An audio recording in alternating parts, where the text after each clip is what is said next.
Chapter 108. After breakfast, they set off. Eiko and Wang Fugue came out to see them off. Granny Fong did not appear, probably because she did not want to see Xia Dong, her daughter-in-law, suddenly fly away. Eiko held Xia Dong's hand reluctantly. Xia Dong smiled and said, "Eiko, remember to look for me when you arrive in a city." "Okay, Chief Editor Xia, I will definitely look for you." "Don't call me Chief Editor Xia anymore. Call me Xia Dong." Xia Dong said a string of numbers and said, "This is my phone number. You are welcome to call me anytime." Eiko smiled happily. "Okay, Xia Dong." Xia Dong got into Mika Kito's car. Just as they were about to leave, Wang Fugue suddenly rushed over with a small metal box and said, "Medicine, medicine." Xia Dong saw the metal box in his hand. She was about to say that she was not sick and did not need those things, but then she remembered that she was inexplicably uncomfortable, so she took the metal box and smiled. "Thank you." Wang Fugue grinned and waved his hand. The car sped away. Mika Kito looked at Xia Dong, who was holding the metal box, and felt very uncomfortable. After hesitating for a long time, he asked, Xia, do you know what medicine this is?" Xia Dong shook her head and did not hide anything from him. She told him about the changes in her body and the wonderful feeling after the injection. He suddenly grabbed her hand tightly. His eyes were dark and deep, like the sea before a storm. She had a bad feeling in her heart. "Brother Shen, do you know what this is?" Mika Kito held her hand tightly and did not say a word, but his expression said everything. "Brother Shen, I want to know the truth." Mika Kito held her shoulder.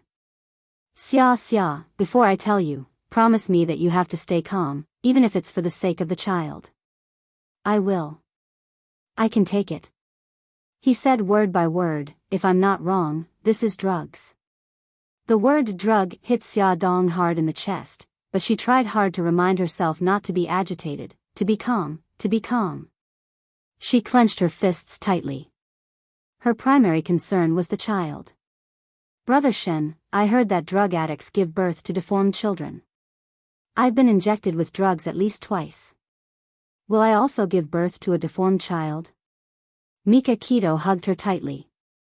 "No, it won't happen. It won't happen." After a 10-hour-long journey, they finally returned to City A. As soon as they entered the city, Bailey Han separated from them. Before they parted, Xia Dong smiled and thanked him. He nodded and said, "Rest well. Don't think too much." Xia Dong watched as Bailey Han drove into another lane and got into Mika Kito's car. "Brother Shen, let's go back too." When they got home, it was already evening. Mika Kito had already asked someone to pick up Xiao Bao and Xiao Guai from kindergarten. As soon as the two little rascals saw them, they immediately cheered and rushed over. Xia Dong hugged Xiao Guai and kissed him. She rubbed Xiao Bao's cheeks. Xiao Bao pouted, and Gigai allowed her to rub his cheeks. He had already talked to her on the phone last night to relieve his emotions. When he saw her now, he was a little embarrassed. His bun-like face was pink. After a long bout of affection, Xia Dong hugged the two little rascals in her arms and nestled on the sofa. Mika Kito sat beside her and naturally put her arm around her shoulders. She asked the two little rascals about what happened at school. Xiao Guai softly told them about interesting things, and Xia Dong laughed along. The atmosphere was very warm. Xia Dong touched Xiao Bao's head and said, "Good boy, the garden party is in 3 days. Starting tomorrow, Mom will help you rehearse the program." "Yay, Mommy is awesome." Xia Dong raised her eyebrows proudly. "Of course, your mommy is a rare talent." Xiao Bao's face darkened, while Xiao Guai covered her mouth and snickered. Hey, what's with that expression? You don't believe me?" Xia Dong turned to ask Mika Kito. "Brother Shen, tell me, am I a talent?" She secretly bared her teeth at him and revealed an expression that said, "You're dead if you don't speak up for me." Mika Kito laughed. "Babies, your mommy is not only a talent, but also a genius, mommy. He looked at Xiao Bao meaningfully.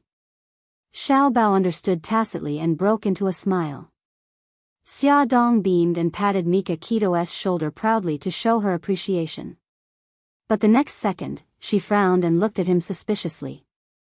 Brother Shen, are you playing word games with me? What do you mean by a genius, mommy? At the end of the day, you're still praising Xiao Bao. Mika Kito patted her head. It's good that you understand. Xia Dong gritted her teeth. Wash your neck and wait for me to bite you to death. Mika Kito laughed and stretched his neck over. Come on, I've already washed it. Xia Dong blinked and suddenly hugged his neck. She opened her mouth and bit down. Ouch, Xia, you really bit me. Mika Kito's face contorted in pain. Wah, it's not suitable for children. Xiao Bao quickly covered Xiao Guai's eyes and smiled slyly. Mommy, don't do something so bloody and violent in front of a minor. It will leave a trauma in our young hearts. Xia Dong looked up and touched the corner of her mouth. Okay, Brother Shen. I'll let you off today for the sake of the children. Mika Kito's face twitched. He touched the teeth marks on his neck. Do I need to go to the hospital to get a rabies vaccine? Don't you dare. Xia Dong gritted her teeth fiercely and thought about biting him again. The family was in the middle of arguing when Xia Dong suddenly wrapped her arms around her shoulders. Her face turned pale and her voice trembled. Brother Shen, I'm tired. Please take me back to my room. Mika Kito was shocked. He quickly let go of the children and bent down to pick her up. He said to the worried children, It's okay. Your mommy traveled a long way today. She's just a little tired. I'll take her back to her room to rest. You Gigai can play in the living room. Okay. The little guys nodded and waved their little hands. Mommy, good night. Xia Dong hugged Mika Kito's waist tightly with both hands. She suppressed the desire in her body and squeezed out a smile. Good night, darlings. After entering the room, Mika Kito locked the door and gently placed Xia Dong on the bed. Her forehead was already wet with cold sweat and her body couldn't help but tremble. Mika Kito's eyes were full of love. He held her hands tightly to prevent her from hurting herself. Xia, don't be afraid. I'm here. I'll always be with you. Xia Dong felt terrible. She knew that she was really addicted to drugs. And now, her drug addiction was acting up. She felt as if there were countless little bugs devouring her flesh and blood. It was itchy and uncomfortable. She twisted her body uncontrollably, trying to drive away the cravings in her body. However, her rationality told her that this was not good for the children. She shook her head in pain and said in a trembling voice, Brother Shen. I feel terrible. Get me a rope.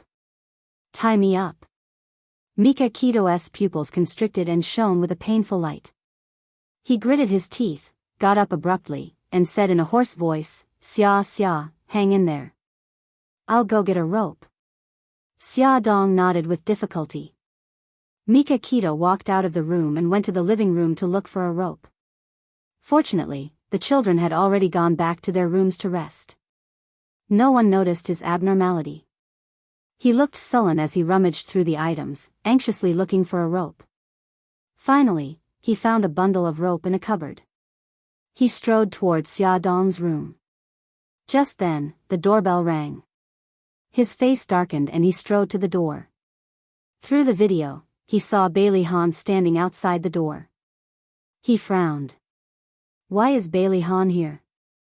Mika Kito opened the door. His face was tense. Why are you here? Bailey Han did not seem to notice his bad temper. He glanced at the rope in his hand and said calmly, I have a friend who's a chemistry professor. He can help you analyze the composition of the drugs. On the way home, Bailey Han remembered this matter. He hesitated for a moment before he turned the car around and came here. Mika Kito immediately reacted. If he could analyze the type of drug in the small metal box, he might be able to find a way to control it. Come with me, Mika Kito said as he led Bailey Han to Xia Dong's room. He lowered his voice and said, the metal box is in Xia's room. She's sick. Wait at the door. Xia definitely did not want anyone to see her in this state. Mika Kito opened the door and walked in. The moment he closed the door, Bailey Han reached out and blocked the door. I can help you. Mika Kito stared at Bailey Han gloomily, and Bailey Han stared back at Mika Kito. Neither of them was willing to back down. In the end, the person on the bed moaned in pain. Mika Kito changed his mind. He turned sideways and Bailey Han immediately entered the room. Bailey Han saw the person on the bed clearly and felt a sharp pain in his chest. Xia Dong was biting her fist so as not to disturb the children. She was moaning in a low voice. Her body was curled up and her face was as white as a sheet. Large beads of sweat rolled down her forehead. Mika Kito closed his eyes in pain and said to Bailey Han, help me take her hands out. Bailey Han's face turned pale. He bent down and pulled out the fist she was biting in her mouth. It was covered with teeth marks and blood. Tears welled up in Bailey Han's eyes. He placed her two wrists side by side. Beitang Shin used a rope to tie her hands together, then tied her legs together. Xia Dong bit her lip hard to endure the pain. Her body trembled like a leaf in the wind. She had a splitting headache and her face was covered with tears and snot. Her painful and pathetic look made the two heartless men's eyes turn red. Watch her. I'll get a towel, Mika Kito said and walked out of the door while enduring the pain in his heart. When he reached the bathroom, he slammed his fist on the cold marble sink. His eyes shone with a vicious light. He would never let go of the person who hurt Xia. It hurts, it hurts. Xia Dong was on the verge of a mental breakdown. Her eyes were blank and her body was trembling. She curled up on the bed. Her clothes were messy and her hair was tangled with her sweat. Bailey Han reached out his trembling hand to tuck her sweaty hair behind her ear. He pried open her mouth to prevent her from biting him. At this time, Mika Kito came back with a clean towel. He carefully stuffed the towel into her mouth. She whimpered in pain like an injured animal. Xia Dong was suffering. Mika Kito and Bailey Han were also suffering. Half an hour later, her trembling body slowly calmed down. Her eyes were no longer empty and gradually regained their spirit. Mika Kito breathed a sigh of relief and removed the towel from her mouth. Add Songshu 566. Chapter 109. Bailey Han's body was tense. He had been in a state of high tension. When he let out a sigh of relief, he realized that his muscles were sore. He untied the ropes around her wrists and legs. Xia Dong calmed down for a long time. When she spoke, her voice was already hoarse. Did I get through it? Mika Kito's heart suddenly ached. She wiped the sweat off her face with a towel. Yeah, you got through it. Xia, you're the strongest girl I've ever met. He wasn't lying. Many men couldn't resist their drug addiction and couldn't help but take drugs again. But she gritted her teeth and got through it. Xia Dong wanted to laugh, but the wound on her lips was painful and her smile looked a little twisted. Bailey Han looked at her with a gloomy expression. His gaze was deep and she didn't know what he was thinking. Xia Dong turned to look at him and smiled. Mr. Bailey, you're here too. Bailey Han pursed his thin lips. It's good that you're okay. I'll get going first. I'll walk you out. Mika Kito stroked Xia Dong's head. Get some rest. I'll be right back. Xia Dong nodded. She looked at Bailey Han and said, Thank you for coming to see me. Bailey Han didn't reply, but his eyes flashed. Mika Kito and Bailey Han entered the elevator. There were only the two of them in the elevator. Mika Kito handed him a bottle of medication and said, Let me know immediately when there's a result. Bailey Han nodded and put the bottle of medication into his jacket pocket. He was silent for a moment before he said, From the looks of it, Xia Dong's drug addiction acts up once a day. For her sake, I suggest that we send her to a professional drug rehabilitation center. No.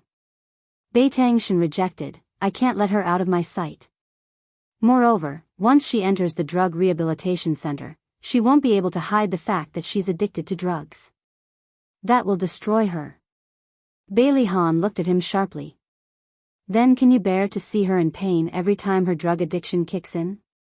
In a professional drug rehabilitation center, she could receive professional control and protection.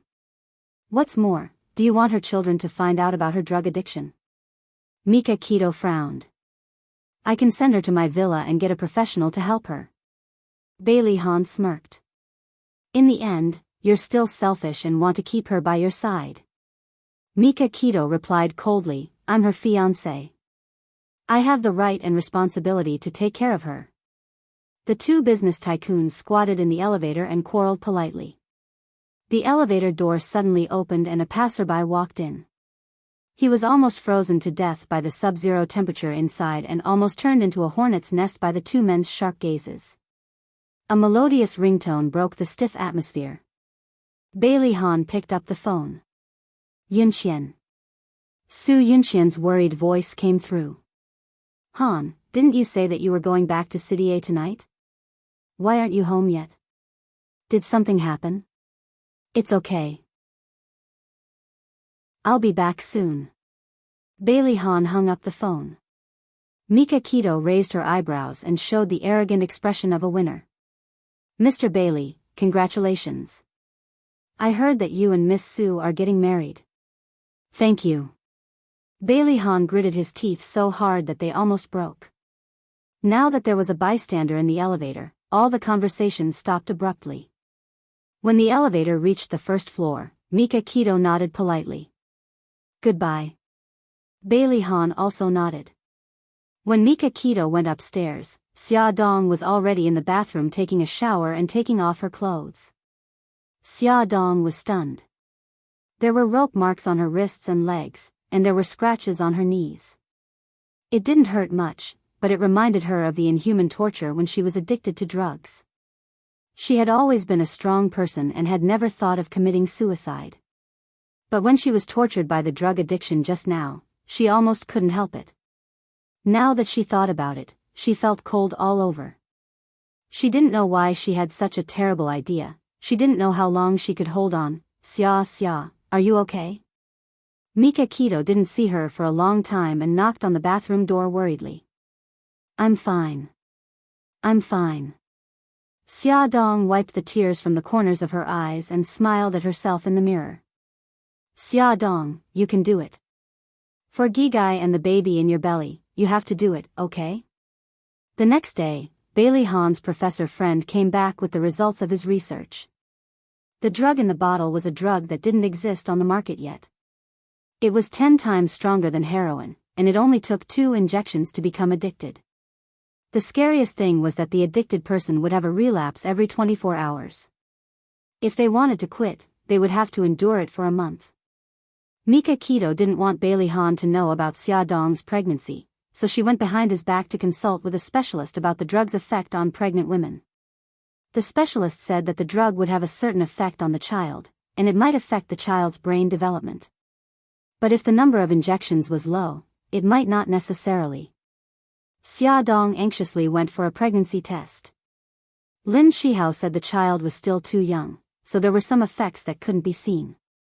So, he couldn't give a definite answer. Ever since he met Xia Dong and her son at the food street, Xia Jinxing would secretly go to the hospital every day after work. He would find a chance to peek at Xiao Guai from afar. After Xiao Guai was discharged from the hospital, he parked his car outside Imperial Kindergarten and peeked at Xiao Bao after school. Every time he saw him waving goodbye to the other children, he wanted to run up to him, hug him and hear him call him grandpa. What Xia Jinxing didn't know was that Mika Keto had already noticed his peeking at the children. Because he was Xia Dong's father, Mika Keto tacitly allowed him to do so. But, as soon as he tried to get involved in Xia Dong's life, Mika Keto firmly stopped him and got someone to stop him from following her. Xia Zhensheng also didn't know that his every move was being watched by his other daughter, Su Xingchen. Su Xingchen hired a private investigator to follow Xia Zhensheng. In the process, she discovered that Su Yunxian had already made her move. Mika Keto announced to the public that Xia Dong was sick at home. But Su Xingchen bribed Xia Dong's nanny and found out that she wasn't at home at all. Su Xingchen was also the first to find out about Xia Dong's drug addiction. She smiled happily and muttered to herself, "Cousin, I didn't expect you to be so cruel. But I like it. Let me, your cousin, help you once more." Xia Dong went to work as usual during the day. But every night, she had to endure the torture of her drug addiction. In order not to be discovered by the children, she would find an excuse to leave home every day before the drug addiction kicked in. She would go to Mika Keto's villa and endure the pain for half an hour. Because the drug she was injected with was too strong, even the existing antidotes on the market couldn't suppress it. She could only rely on her own willpower to resist. Mika Keto urgently contacted Japan and asked them to develop an antidote. Bailey Han was also trying to think of a solution. But developing an antidote required time and couldn't be completed in a day or two. 1 day, 2 days, Xia Dong endured it. As time passed, the pain of the drug addiction also multiplied. In the villa, in an empty room, her hands and feet were tied as she painfully lay on the soft mattress. A professional was sweating profusely as he encouraged her. Bailey Han and Mika Keto stood on either side of her bed with their hearts hanging in their throats. They held her down as she writhed non-stop. The soft rod in her mouth to prevent her from biting her tongue fell out during her struggle. Her shrill and painful screams immediately filled the room. She shook her head and her eyes lost focus. She wailed, "I feel so bad, so bad.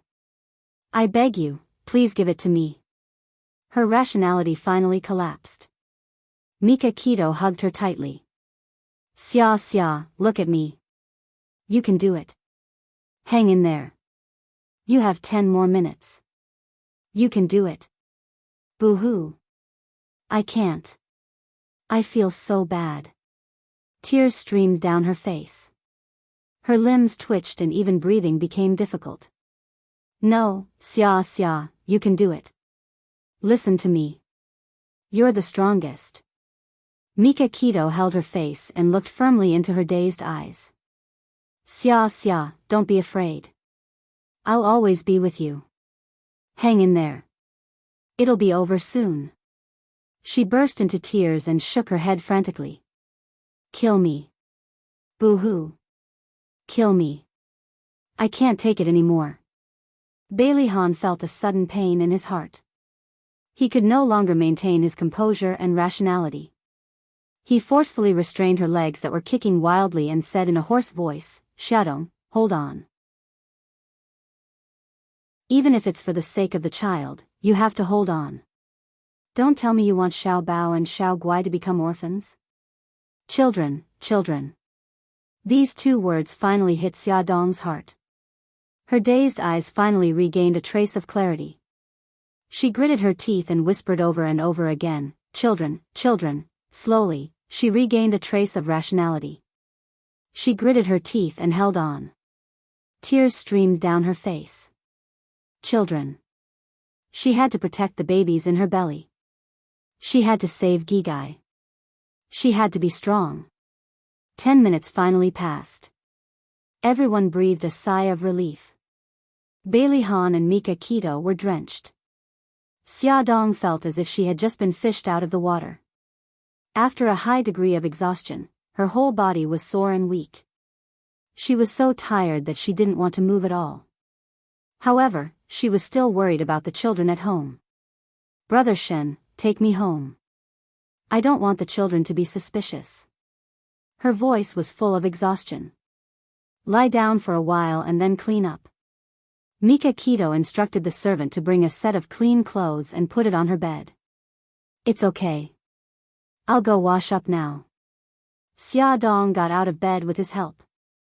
The maid wanted to help her take a bath, but she refused. Bailey Han watched her enter the bathroom and said to Mika Keto, "Since she's fine now, I should go." As for the antidote, it will probably take another 2 or 3 days.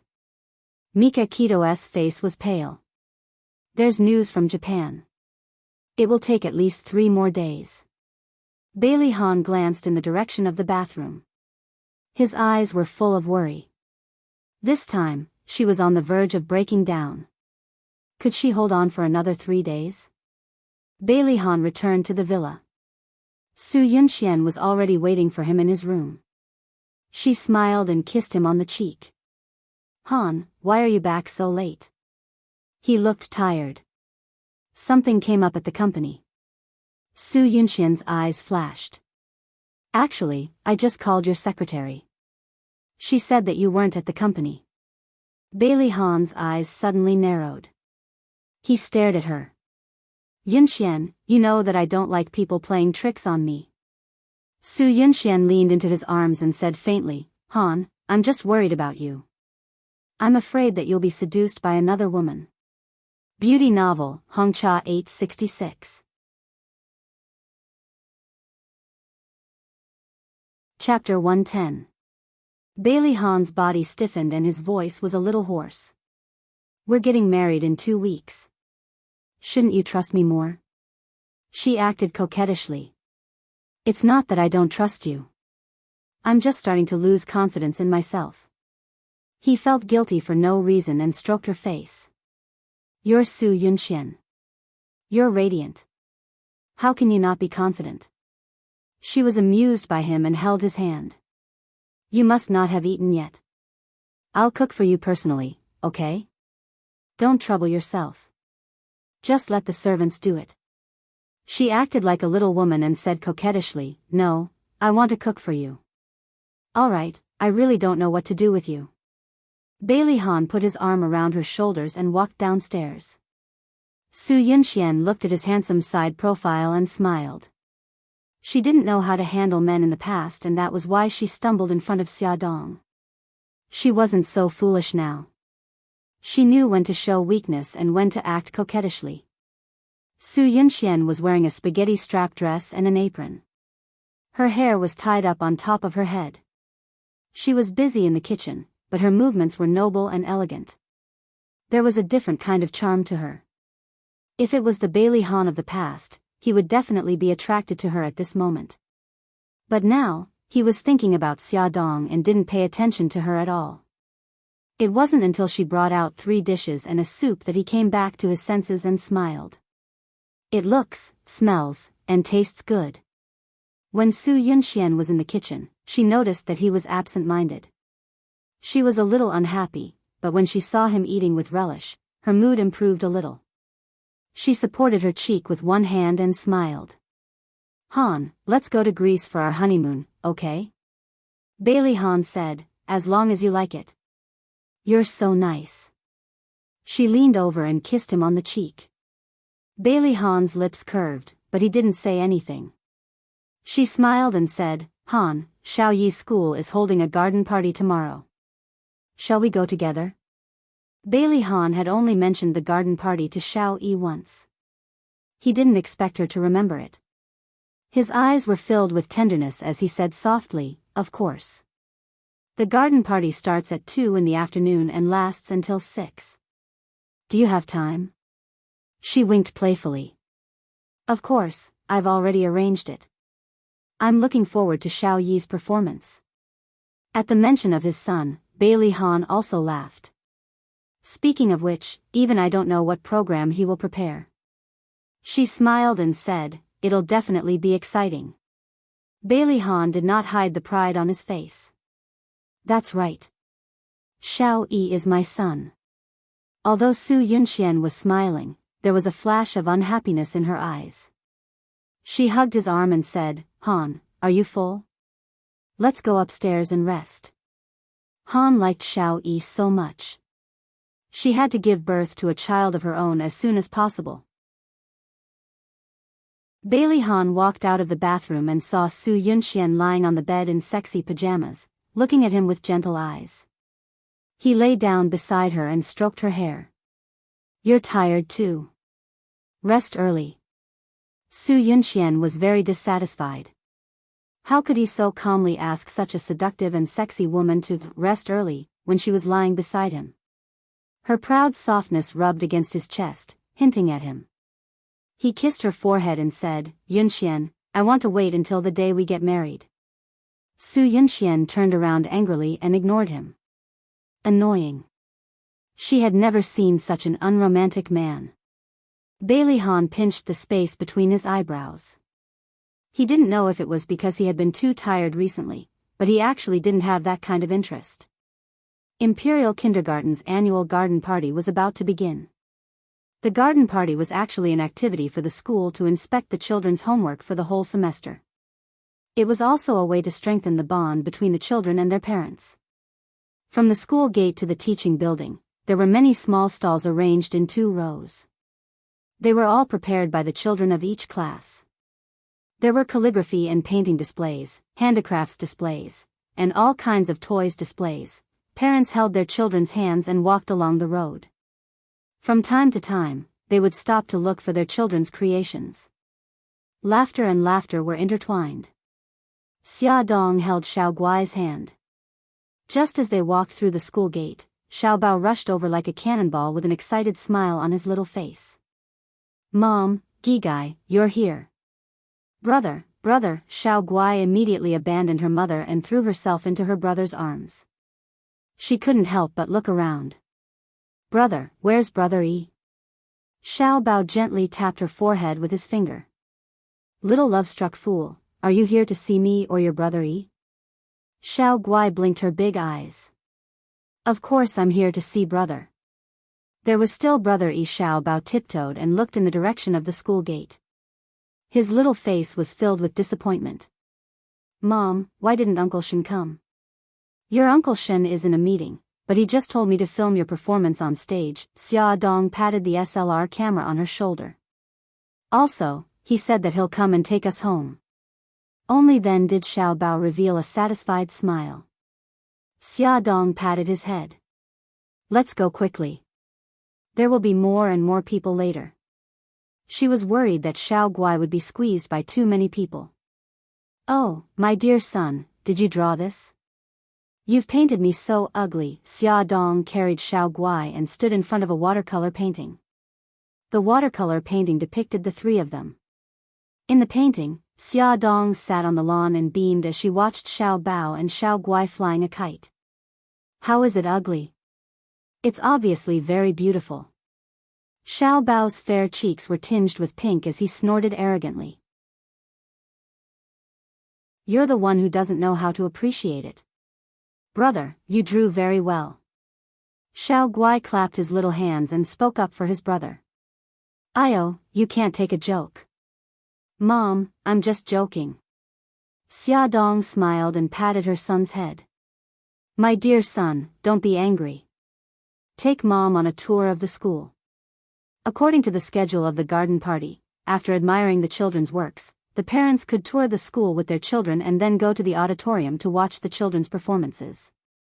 Before leaving, Xia Dong glanced at the work next to her son's painting and a trace of sadness flashed across her eyes. After they left the exhibition area, Bailey Han and the other 2 walked over. Su Yunxian held Bailey Yi's little hand and walked on the right while Bailey Han walked on the left. They looked as harmonious as a family of 3. But in reality, Bailey Yi couldn't wait to shake off Su Yunxian's hand. Hateful woman, humph.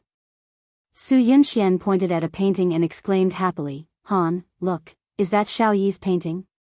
It's so beautiful. Bailey Han also saw the oil painting signed Bailey Yi. It was a scene of him and little Wingsy catching butterflies by the riverbank. He smiled as he looked at his son, and his son smiled as he looked up at him. What was different from reality was that a beautiful woman was sitting on the grass beside them, watching them with a smile on her face. The painting next to his son's was Xia Xiaobao's work. It was a scene of the mother and son flying a kite. For some reason, Bailey Han suddenly felt a strange sense of harmony when these 2 paintings were placed together. Su Yunxian pointed at the beautiful woman in Bailey Yi's painting and asked curiously, Xiao Yi, who is she? Bailey Yi pursed his lips and his little face was expressionless. She's my mommy. Su Yunxian couldn't help but tighten her grip on his hand and smiled awkwardly. I see. Bailey Han's face darkened and he lowered his voice. Xiao Yi, Auntie Yunxian will be your mommy from now on. Bailey Yi shook off Su Yunxian's hand and looked up at him. His little face was full of determination as he said word by word, no, she's not my mommy.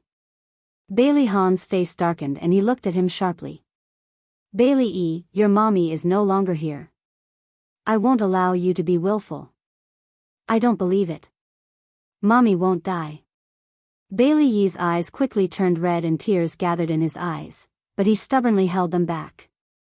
Although everyone had told him that his mother was dead, he had never believed it. Xiao Yi.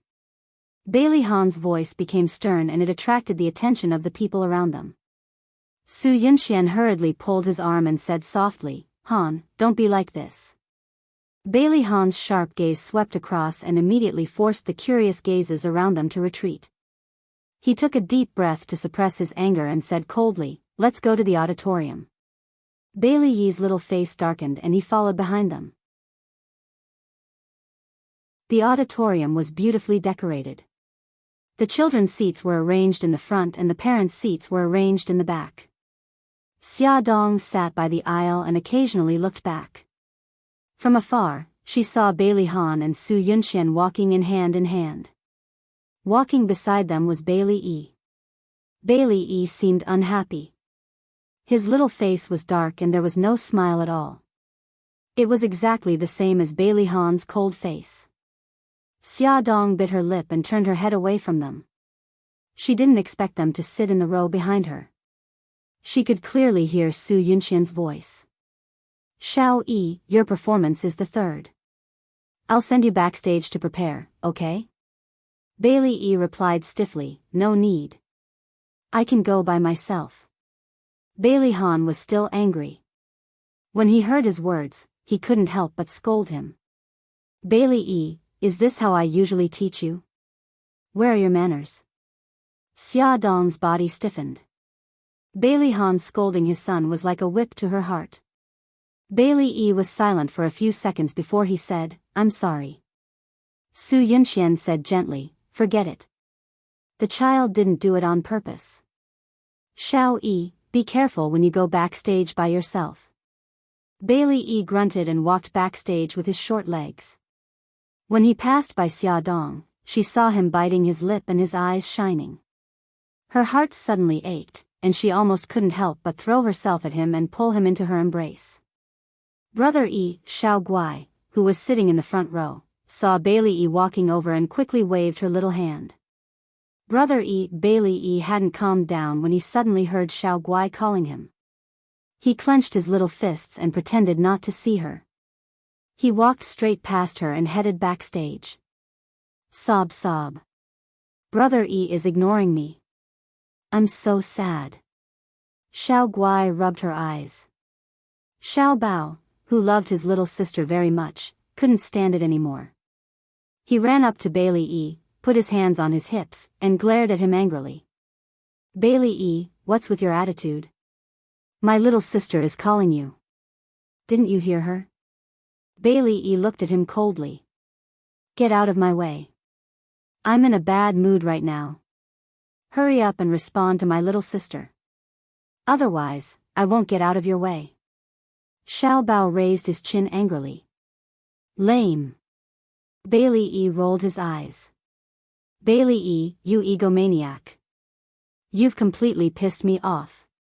Xiao Bao was so angry that his teeth itched. He wanted nothing more than to pounce on him and bite him to death. Attention, Songshu 566.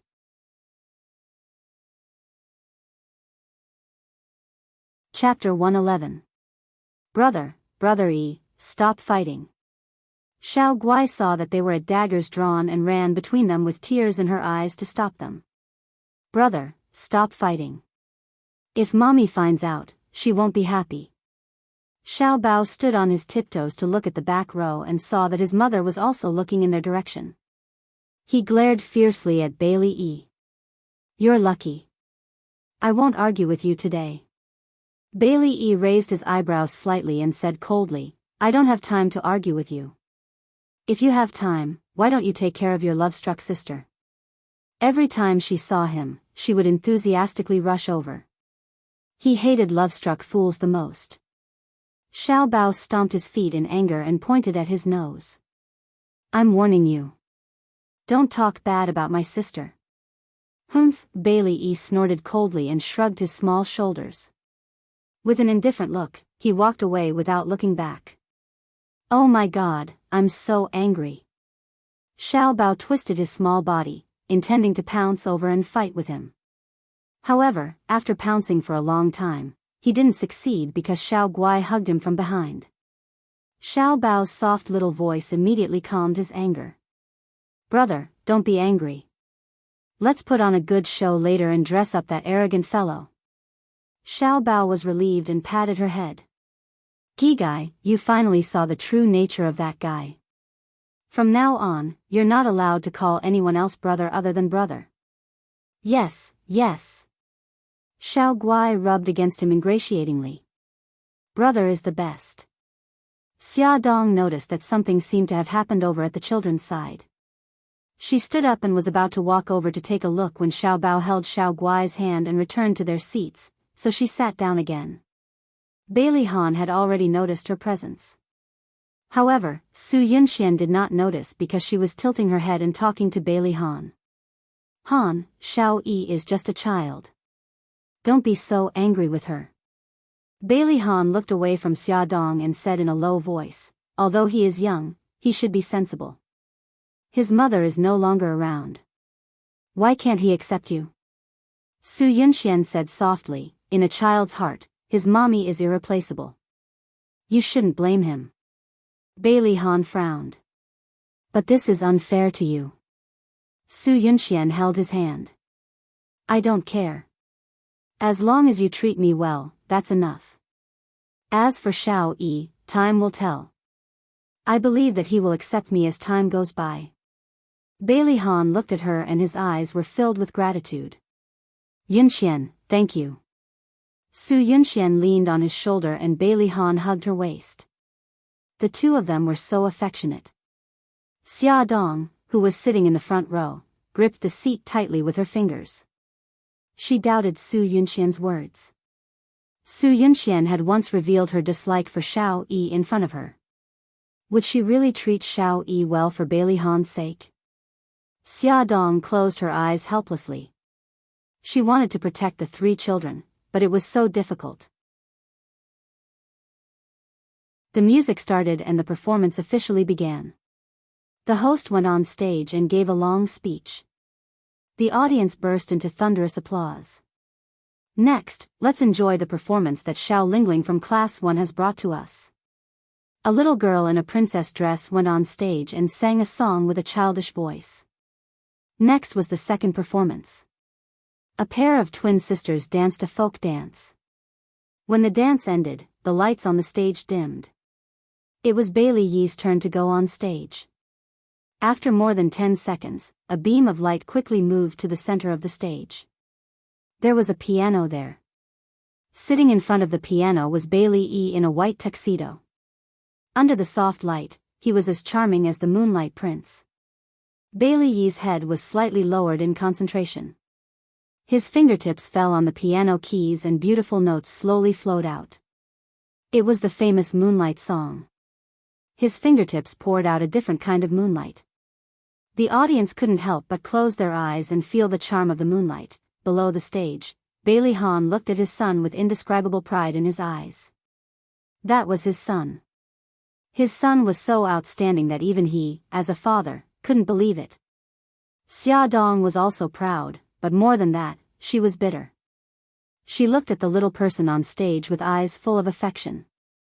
At the end of the song, thunderous applause resounded in every corner of the auditorium. Xia Dong's palms were red from clapping.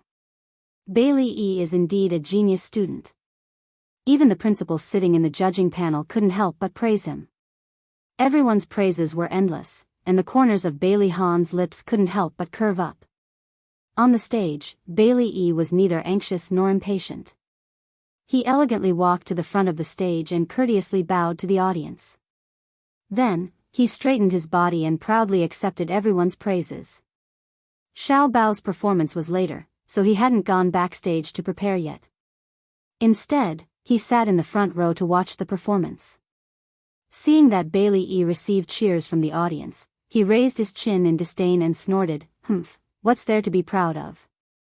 It's just playing the piano. I can do it too." More than half of the performance went on.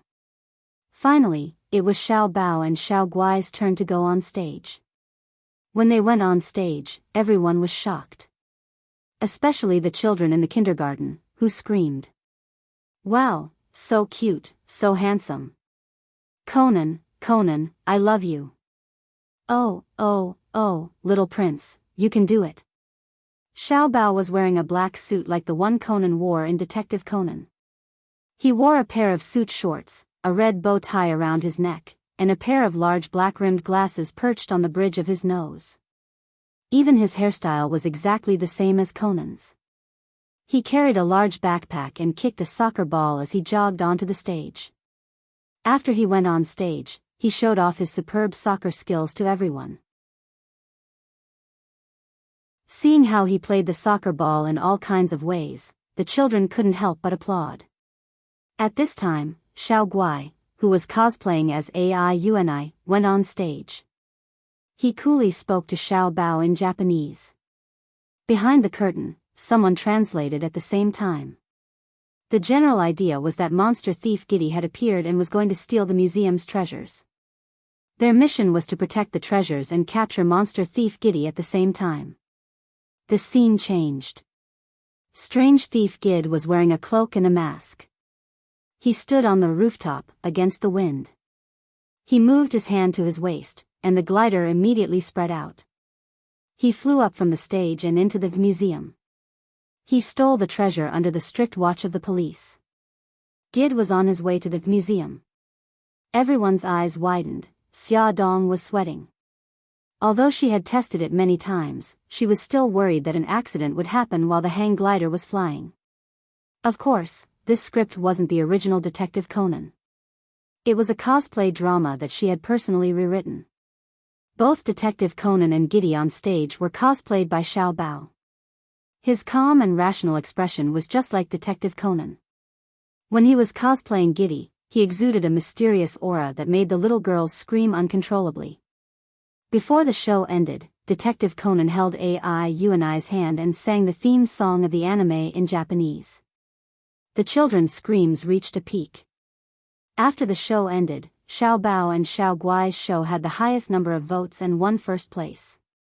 Bailey Yi won second place with a difference of 1 vote. Bailey Yi was in a terrible mood.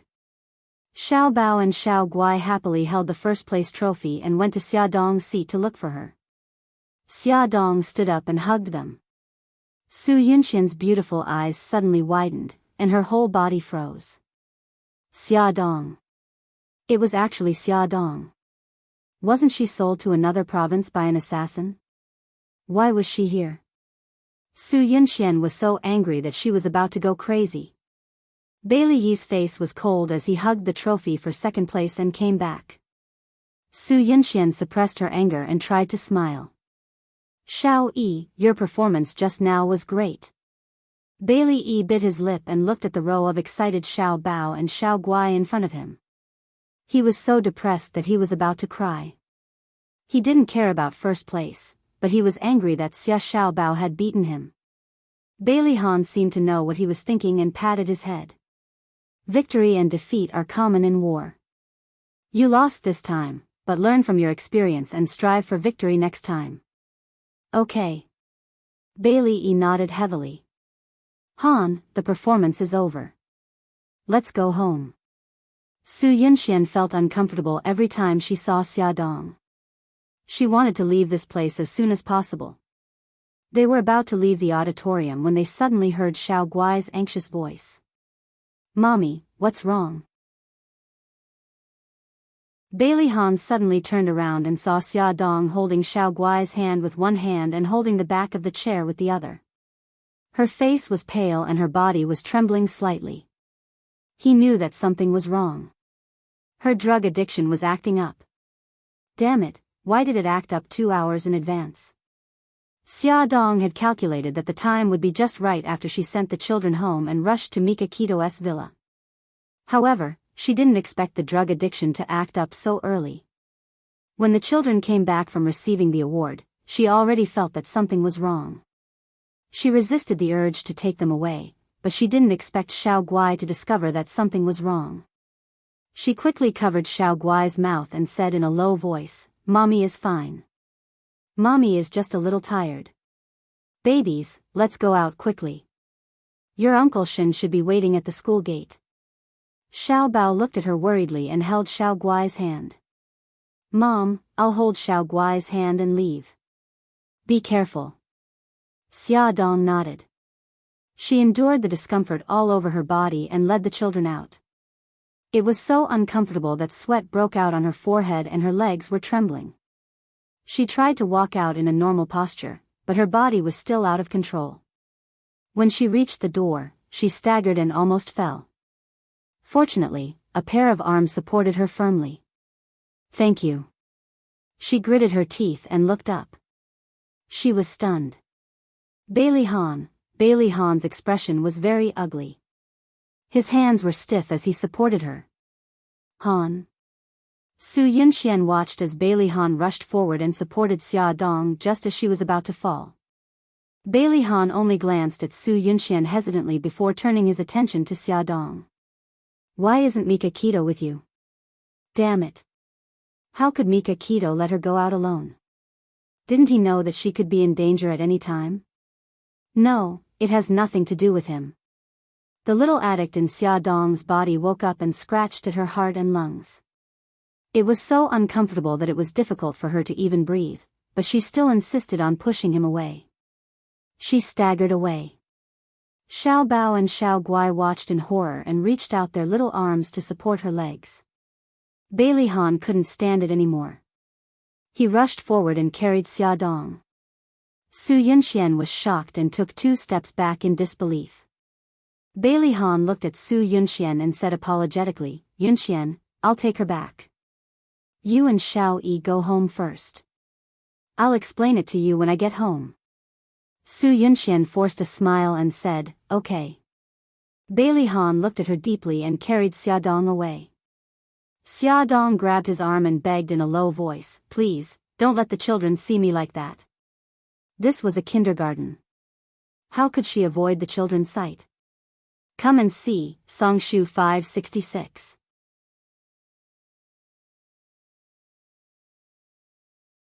Chapter 112. Bailey Han furrowed his brows as an idea popped into his mind.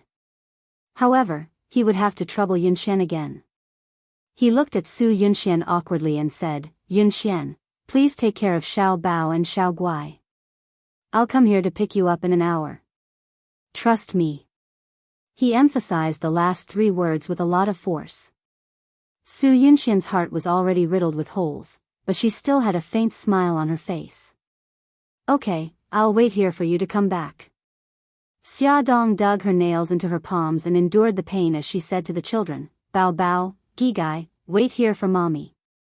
Mommy will be back soon." Xiao Guai pouted unhappily. Xiao Bao held her hand, put his finger to his lips, and shushed her. Then he said, "Mom, come back quickly." After giving instructions, Bailey Han didn't stay any longer. He carried Xia Dong and rushed to the parking lot. When he left in the Rolls-Royce, Mika Kito was driving towards the school gate and happened to pass by the Rolls-Royce. Xiao Bao looked at Su Yunxian, whose face was ashen, and then looked at Bailey Yi, whose little face was cold and silent. Finally, he pulled Xiao Guai to sit on the bench by the flower bed. Xiao Guai shook his arm and said softly, "Brother, Mommy looks unwell. Will she be okay?" Xiao Bao patted her head. "Gigai, don't worry. Mommy will be fine." He lowered his eyes, his long eyelashes hiding the worry in his eyes. Ever since his mother came back, she had been acting strangely.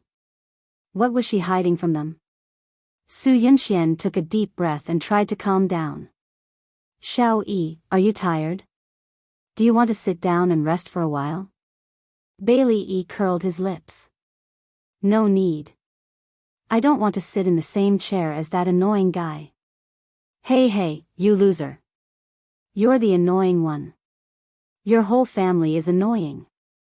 Xiao Bao stood up abruptly with her arms akimbo and her eyes wide open. That's right, the whole family is annoying. Humph. Bailey E looked at him like he was an idiot. Did I say you were the annoying guy? Don't take it personally, okay? Xiao Bao was so angry that his face and neck were red. His little body rushed in front of him, and he pushed his chest fiercely. Hey, I've long found you an eyesore. Let's fight. Let's fight. Who's afraid of who? Bailey E raised his chin and puffed out his chest, looking insufferably arrogant. Su Yunxian had a headache. She couldn't care less about her ladylike image and quickly stood between the two of them. You two, don't fight. Auntie Yunxian, this has nothing to do with you. Don't interfere. Bailey E impatiently waved her away. Auntie, go away. Don't be a busybody. Xiao Bao rolled his eyes and pushed her away. This annoying woman dared to bully his mother. He had tolerated her for a long time. Auntie? The veins on Su Yunxian's forehead were throbbing. Damn it, this B*TCH's son dared to taunt her. Why was she still pretending to be a good person? Hurry up and leave. Let these two brothers fight to the death. That's right, that's it. Su Yunxian sneered and took a step back, leaving the battlefield to the two little guys. However, to prevent others from criticizing her for being irresponsible, she called out hypocritically, Xiao Bao, don't fight. Fighting is wrong. Bailey E and Xiao Bao saw her hypocritical look and rolled their eyes at the same time. Why are you copying me? Why are you copying me? The two little guys shouted at the same time and reached out their right hands to grab each other's collars. The two of them quickly started fighting. Xiao Guai anxiously shouted from the side, Brother E, stop fighting. Su Yunxian pretended to want to stop the fight but didn't dare to. Bailey E snorted. While she wasn't paying attention, he kicked her calf, causing her to scream in pain. Xiao Bao saw Bailey Yi's every move and raised his eyebrows. He didn't expect this guy to hate that bad woman Su Yunxian as much as he did. Xiao Bao didn't want to be left behind. He quietly aimed at Su Yunxian's other leg and viciously kicked it. Su Yunxian screamed again. She clutched her leg in pain and took 2 steps back. She bent down to check on her injury. Xiao Bao snickered. Bailey E looked at him in surprise. He pursed his lips provocatively and lowered his voice. Do you hate her too? Bailey E nodded.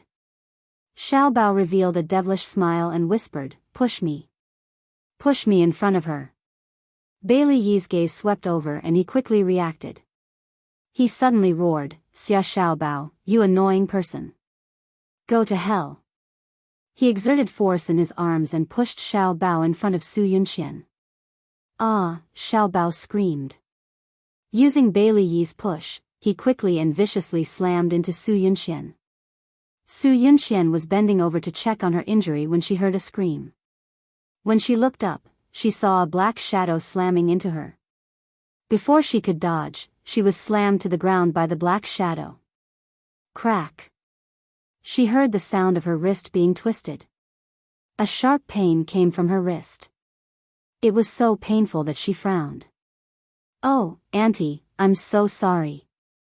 Xiao Bao twisted his hips and rolled on her stomach a few times before reluctantly jumping to the side. He looked uneasy. Auntie, are you okay? Let me help you up. Go away. Su Yunxian pushed him away in disgust. Although most of the people in the kindergarten had left, such a big commotion still alarmed a few passers-by. A teacher hurried over. Madam, are you okay?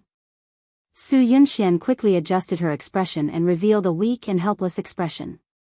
My hand hurts. I think I twisted it. May I ask where the infirmary is? The female teacher helped her up sympathetically and said, I'll take you there. What about the children? We'll stay here.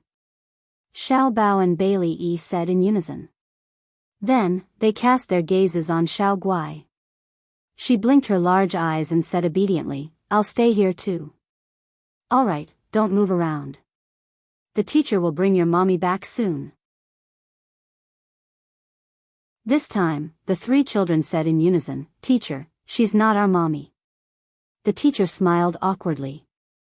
Su Yunxian also smiled. Teacher, I'm their guardian.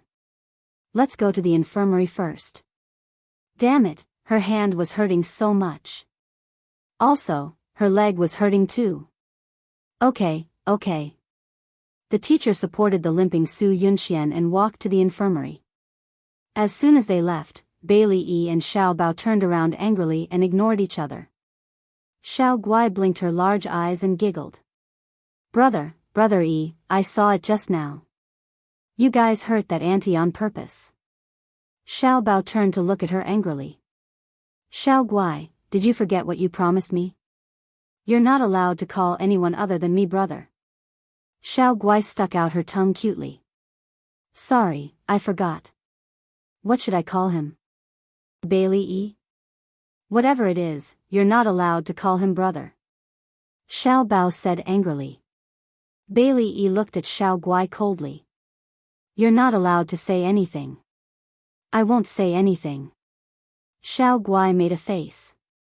I don't like people that brother doesn't like. Xiao Bao patted her head in relief. Brother, you're sweating a lot. Xiao Guai took out a clean handkerchief from her small bag and carefully wiped the sweat off his face. There was a sweet smile on her rosy cheeks. Brother, you look like a little kitten now. Don't make fun of me. Xiao Bao made a fierce face and brandished his claws. Xiao Guai was not afraid of him at all. Instead, she giggled. Childish. Bailey Yi snorted coldly. However, he could not hide the envy in his eyes. He had no siblings or friends. He never knew what it felt like to be close to people his age. Brother Yi, oh no, Bailey Yi, you're sweating too. Let me help you wipe. Before Bailey Yi could object, a small figure was already standing in front of him. She reached out her arm and wiped the sweat off his face seriously. Xiao Guai, you're not allowed to wipe his face. Xiao Bao grabbed Xiao Guai's arm in exasperation. However, he did not use any force as he was afraid of hurting her. Xiao Guai rolled her eyes. Oh, brother, you're so childish. I'm just wiping his sweat. Wiping sweat is a very serious action. No, I won't allow it. Alright, I won't wipe it then.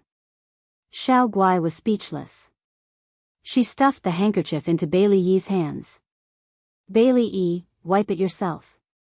Bailey Yi held the handkerchief in a daze as he watched Xiao Bao angrily take Xiao Guai far away from him. He suddenly had a very strange feeling in his heart.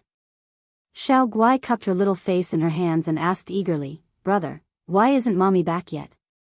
Uncle Shen said he was going to pick us up, but he hasn't shown up yet. Xiao Bao was worried, but he had a reassuring smile on his face as he patted her head. It's okay. Mommy will be back soon. Uncle Shen, she might have been delayed by something. Oh, Xiao Guai said gloomily. It's so boring sitting here. How can it be boring? Brother will tell you a joke. Xiao Bao grinned and made a face. Okay. Xiao Guai clapped her meaty palms. She rolled her eyes and suddenly looked at Bailey Yi. She said, Bailey Yi, my brother's jokes are really good. Come and listen too. I'm not listening. Bailey Yi turned his face away arrogantly, but his ears were secretly perked up. At this moment, Bailey Han had already brought Xia Dong to a private clubhouse closest to the kindergarten. He wrapped her head and face in a jacket and carried her in. After that, he called Mika Keto. Hence, before Mika Keto could enter the kindergarten, she turned the car around and rushed to the private clubhouse as fast as she could. Waves of pain washed over her in waves. Xia Dong couldn't stop wailing. Fortunately, the room was soundproof. The two of them held her hands and legs down and stuffed a soft towel into her mouth. They anxiously waited for the drug addiction to pass. Half an hour later, the torture was finally over. Xia Dong stared blankly at the ceiling. After a few minutes, she came back to her senses and turned to look at Bailey Han. Bailey Han, thank you.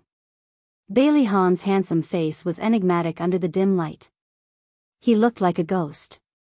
He was unusually handsome, but also evil and cold. His lips moved. I just didn't want you to scare my son. Xia Dong grinned. This man obviously had a good heart, but he had to pretend to be cold and indifferent. Mika Keto was unhappy. She stepped forward and stood in front of Xia Dong. Xia, clean up first. We'll go to the kindergarten to pick up the child. Okay. Xia Dong got up with his help. The sound of running water came from the bathroom. Mika Keto looked at Bailey Han coldly. Bailey Han also looked at her coldly. Welfare, Songshu 566.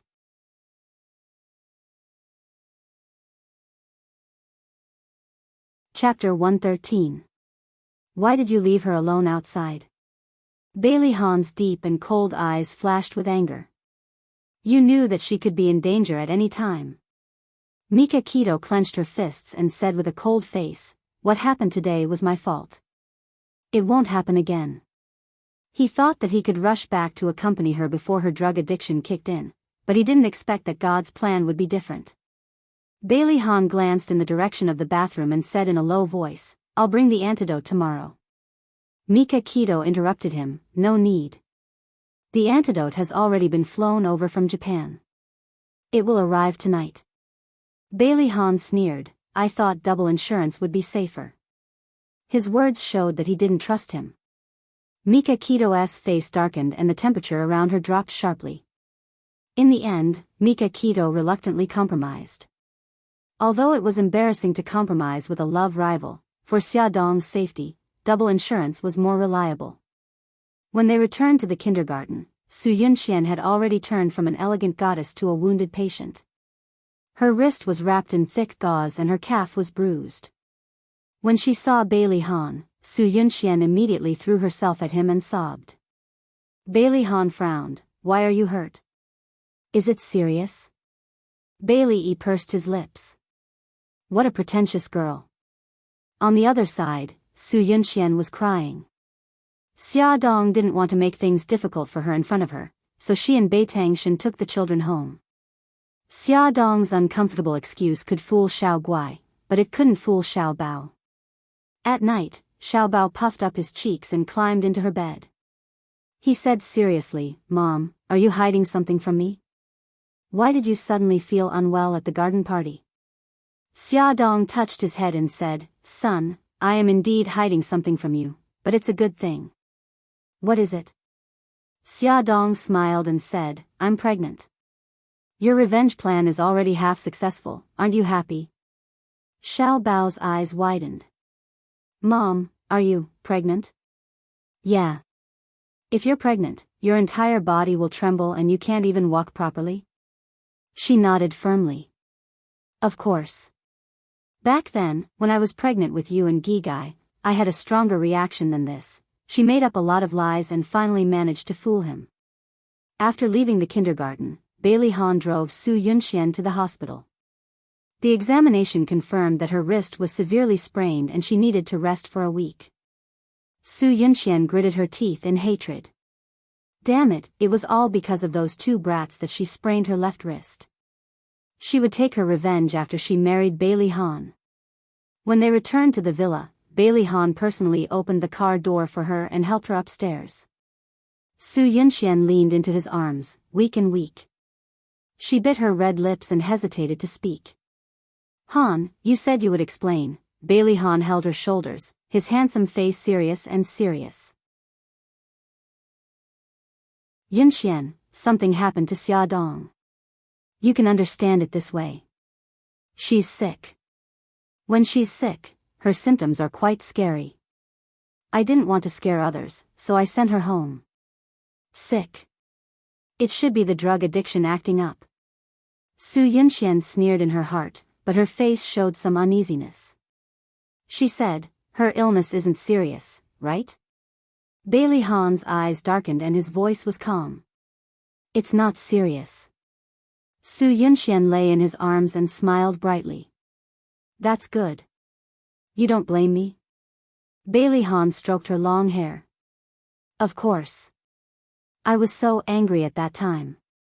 I thought you and her had an ambiguous relationship." Su Yunxian looked up at him coquettishly and poked his chest with her uninjured hand. "Tell me the truth. How do you know so much about her? Is there really nothing between you two?" Bailey Han looked down at her slender fingers. His long eyelashes covered the complicated look that flashed across his eyes. He held her hand and said in a low voice, "Since I've decided to spend the rest of my life with you, how can I have an ambiguous relationship with another woman?" Su Yunxian chuckled and lay on his chest. Her heart was bitter. What he felt for her was no longer love, but responsibility. As long as they didn't get married, she wouldn't be at ease. A ruthless look flashed across her eyes. Since that B*TCH Xiaodong was back, she had to start the follow-up plan. Mika Keto had been tracking down the people who kidnapped Xiaodong and the mastermind behind it. He suspected that the mastermind behind this incident was the same person who had released the video last time. After sending Xiaodong and the children home, he returned to his villa. His tall body leaned against the sofa and he asked Jiang Dao coldly, "How did it go?" "According to the description of the villagers in Kilagu, I drew the portraits of the two human traffickers." Jiang Dao unfolded a picture in his hand and showed it to Bai Tangshan as he explained, "The traffickers are a man and a woman. The man is around 30 years old, with a height of 175 to 180 centimeters, and he's slightly plump. The woman is also about 30 years old, 165 to 170 centimeters tall, and average-looking. She doesn't have any special features." Mika Keto glanced at the drawing and sneered. "Jiang Dao, as a professional killer, will you show your true face when carrying out a mission?" Jiang Dao shook his head honestly. "No." Mika Keto's slender fingers tapped on the drawing. "So, they also concealed their true faces. The only thing we can find out is their height." Jiang Dao's eyes flashed and he suddenly said, "That man is left-handed and likes to chew gum." The villagers said that he never stopped chewing from the moment he got off the car until he left. Mika Keto tapped her fingers even faster. "We can deduce two things. First, he has this hobby. Second, he is trying to quit smoking." His face darkened and he said, "Now that we have narrowed down the scope of our search, make a list of his characteristics and ask our friends in the underworld. I want to get the news as soon as possible." "Yes." Jiang Dao bowed and left. Mika Keto called Lu Xing in. Lu Xing had handsome features, but his expression was cold. He stood straight with his hands behind his back. Mika Keto looked at him and said in a low voice, "Lu Xing, I'll give you one more chance. Protect Xiaodong 24/7. If she gets hurt again, you don't have to come and see me again." "Understood." Lu Xing bowed stiffly. At the Su family's villa, Su Xingchen leaned comfortably on the soft bed. There were more than 10 pictures on the mattress in front of her, all of which were secretly taken when Xiaodong's drug addiction kicked in. Her lips curved into a strange smile. In this world, there was no impenetrable castle. She only spent a sum of money to kidnap the son of Xiaodong's nanny and made the nanny Gigai work for her. She raised her eyebrows. If she wanted to use Xiaodong to control Su Yunxian, she had to let Brother Han know that Su Yunxian was behind the kidnapping of Xiaodong. When Brother Han saw through Su Yunxian's true colors, would he still love her? Su Xingchen chuckled. She changed her SIM card and dialed a number. She laughed coquettishly. "Godfather, it's so late and you're still awake?" A man's low voice came from the other side of the phone. "My precious goddaughter is looking for me. Even if I'm asleep, I have to wake up quickly." Su Xingchen rolled on the bed and laughed heartily. "Godfather, you're so good to me. I like you the most." She kissed the man on the phone screen twice. Godfather, are the two killers you arranged for Su Yunxian reliable? The man was in his 40s and had a handsome face. He looked calm and capable, and there was an unfathomable shrewdness in his deep eyes. He laughed softly. Of course they're reliable. Why? Are you going to reel in the net? Su Xingqian pouted. Of course. Otherwise, the man I love will be snatched away by her. The man shook his head and looked at her affectionately. What's so good about Bailey Han that you treat him like this? Why don't Godfather introduce you to a few outstanding men? She stuck out her tongue. I don't want them. I like him. Okay. As long as you like him. Godfather will definitely help you get him. I like Godfather the most. Godfather, I think Mika Keto will find some clues soon. Don't forget to give him some hints. The man smiled gently. Okay, Godfather knows what to do. She acted coquettishly for a while more before hanging up the phone. She rolled around on the bed happily. Having learned her lesson from the day before, Xia Dong did not dare to delay after work. She got into the car that Mika Keto had sent to pick her up and went to Mika Keto's villa. She left the task of picking up the children to Jiang Dao. At the same time, Bailey Han was holding a department meeting. When it was close to 6:00, he looked up from time to check the time. The marketing director was writing a long report on the market development. Bailey Han knocked on the table and interrupted him. That's all for today's meeting. Redo your report. I want concise and comprehensive data, not long and flowery words. When Bailey Han rushed to Mika Keto's villa with the antidote, Xia Dong's drug addiction had already kicked in. She had already taken the antidote from Japan, but it could not completely remove the toxins in her body. It could only temporarily suppress the effects of the drug. Although she still felt terrible, she was much better than before. She could even joke around. With a pale face, she said, Brother Shen, it looks like I'll have to be your slave in my next life to repay you for saving my life. Mika Keto ruffled her hair and said in a hoarse voice, You don't have to be my slave. As long as you repay me with your body, I'll be grateful. Xia Dong laughed. Brother Shen, your Chinese is better than mine. You're fluent in idioms. Mika Keto hugged her and whispered, Don't say anything if you're feeling terrible. My heart aches when I see you like this. Bailey Han stood at the door. He suddenly felt that he was unnecessary. He put the antidote on the shelf at the entrance and turned to leave without saying goodbye. Xia Dong looked over Mika Keto's shoulder and saw Bailey Han's back. Under the setting sun, she felt inexplicably lonely. When Mika Keto heard the footsteps, he naturally knew that Bailey Han had come. When he heard the footsteps leave, he ruffled Xia Dong's hair and said softly, You did it on purpose. I just don't want to owe him anything. I already owe him too much. Xia Dong didn't look too good. She leaned into his arms tiredly. Mika Keto's gaze was deep and sharp. In my opinion, he's the one who let you down. Xia Dong smiled bitterly. Brother Shen, what happened back then wasn't what you think. He didn't let me down. He just wanted me to fulfill my promise. It was my promise that if I gave birth to a son, would hand him over to Bailey's family to raise. Every time they talked about this issue, she would say the same thing. When he asked her for the reason, she wouldn't say anything. A hint of bitterness flashed across Mika Keto's eyes, but he still had a gentle smile on his face. Forget it. Let's not talk about those unhappy things. Yesterday, Xiao Bao won the first prize of the garden party. I promised to take him and Xiao Guai to Rome to visit Godfather during the summer vacation. Xia Dong was worried. Can Xiao Guai's body take it?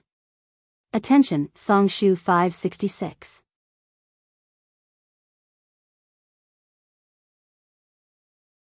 Chapter 114. Mika Keto stroked her hair. I was just about to discuss this with you. I want to take you to Rome to nurse your baby and Xiao Guai to stay in Rome for treatment. Let's get away from this troublesome place. What do you think? Xia Dong bit her lip. Brother Shen, let me think about it. I've thought about going to Rome to nurse my baby after I successfully stole the seed. But now, my career has just started and I suddenly realize that my existence can change the fate of many people. My job has become more meaningful. Frankly speaking, I don't want to leave. Most importantly, my family and friends are all here. I know all this. We're just staying in Rome temporarily. We'll come back after you give birth and Xiao Guai recovers. Xia Dong hesitated. Brother Shen, I want to think about it again. Okay, think about it carefully. No matter what decision you make, I'll support you. Brother Shen, thank you. Silly, I've said before that I don't want to hear those words. Xia Dong's eyes were full of smiles. I'll remember it. You're welcome. Mika Keto looked down at her smile. His eyes were full of smiles and, doting. Mika Keto's investigation soon came to a conclusion. Jiang Dao entered the office with 2 photos. Boss, we've found out the identities of the killers. The man's nickname is White Tiger, and he's good at disguising and escaping. The woman's nickname is Suzaku, and she's ranked 3rd on the list of killers in a city. Suzaku and White Tiger have been partners for many years. One is responsible for killing and the other is responsible for escaping. They've never failed. Mika Keto picked up the 2 photos on the table. White Tiger's face was covered by a beard. His shrewdness could only be seen through his cold and cunning eyes. As for Suzaku, she really didn't look like a killer. She was beautiful, charming, and eye-catching. But, like Poppy, the more charming she was, the more dangerous she was. Mika Keto's lips curved into a cold smile. His voice was bone-chilling. I want all their information, including their 3 generations of ancestors. I'll give you 2 days to find them. This time, I'll find out who's behind this. Mika Keto's people were busy searching for White Tiger and Suzaku's whereabouts. Su Yunxian did not stay idle either. She bribed one of Su Yunxian's private investigators and passed the photos of Xia Dong's drug addiction to Su Yunxian. Of course, Su Yunxian would not miss this opportunity to destroy Xia Dong. She used an overseas server to upload the photos online. As soon as the photo was released, Bai Tangshan's men discovered it. Ever since the video incident, they had been keeping a close eye on the internet, waiting for the mastermind to show his tail. With sufficient preparation, they weren't in a hurry. Before the photo was released, they had already controlled the situation and tracked the mastermind's tracks. 2 days passed. Mika Keto was having a meeting at Boao Group. Jiang Dao suddenly walked up to him and bent down to whisper something in his ear. Mika Keto's lips curved into a strange smile. He stood up in a good mood. Today's meeting is over. Thank you for your hard work. Everyone was flattered and stood up. Thank you for your hard work, President. Mika Keto straightened his suit jacket and strode out. He exuded a domineering aura. As he walked past, the employees made way for him and bowed their heads respectfully. Jiang Dao followed closely behind. After leaving the building, Jiang Dao jogged to the car and opened the door for him. Mika Keto walked in and asked, "Where are they now?" "I just brought them back to the villa at Repulse Bay." Mika Keto patted Jiang Dao's shoulder and smiled eerily. "Jiang Dao, you did well." Jiang Dao's heart skipped a beat. Boss's devilish smile was on his face. Someone was going to be in trouble. Repulse Bay Villa was another villa owned by Mika Keto. As it was far from Xia Dong's house, he rarely stayed here. There were no large groups of servants in the villa. There was only a deaf and mute old man in charge of cleaning and feeding the dog. Mika Keto went straight to the basement. To be more precise, it was a prison cell.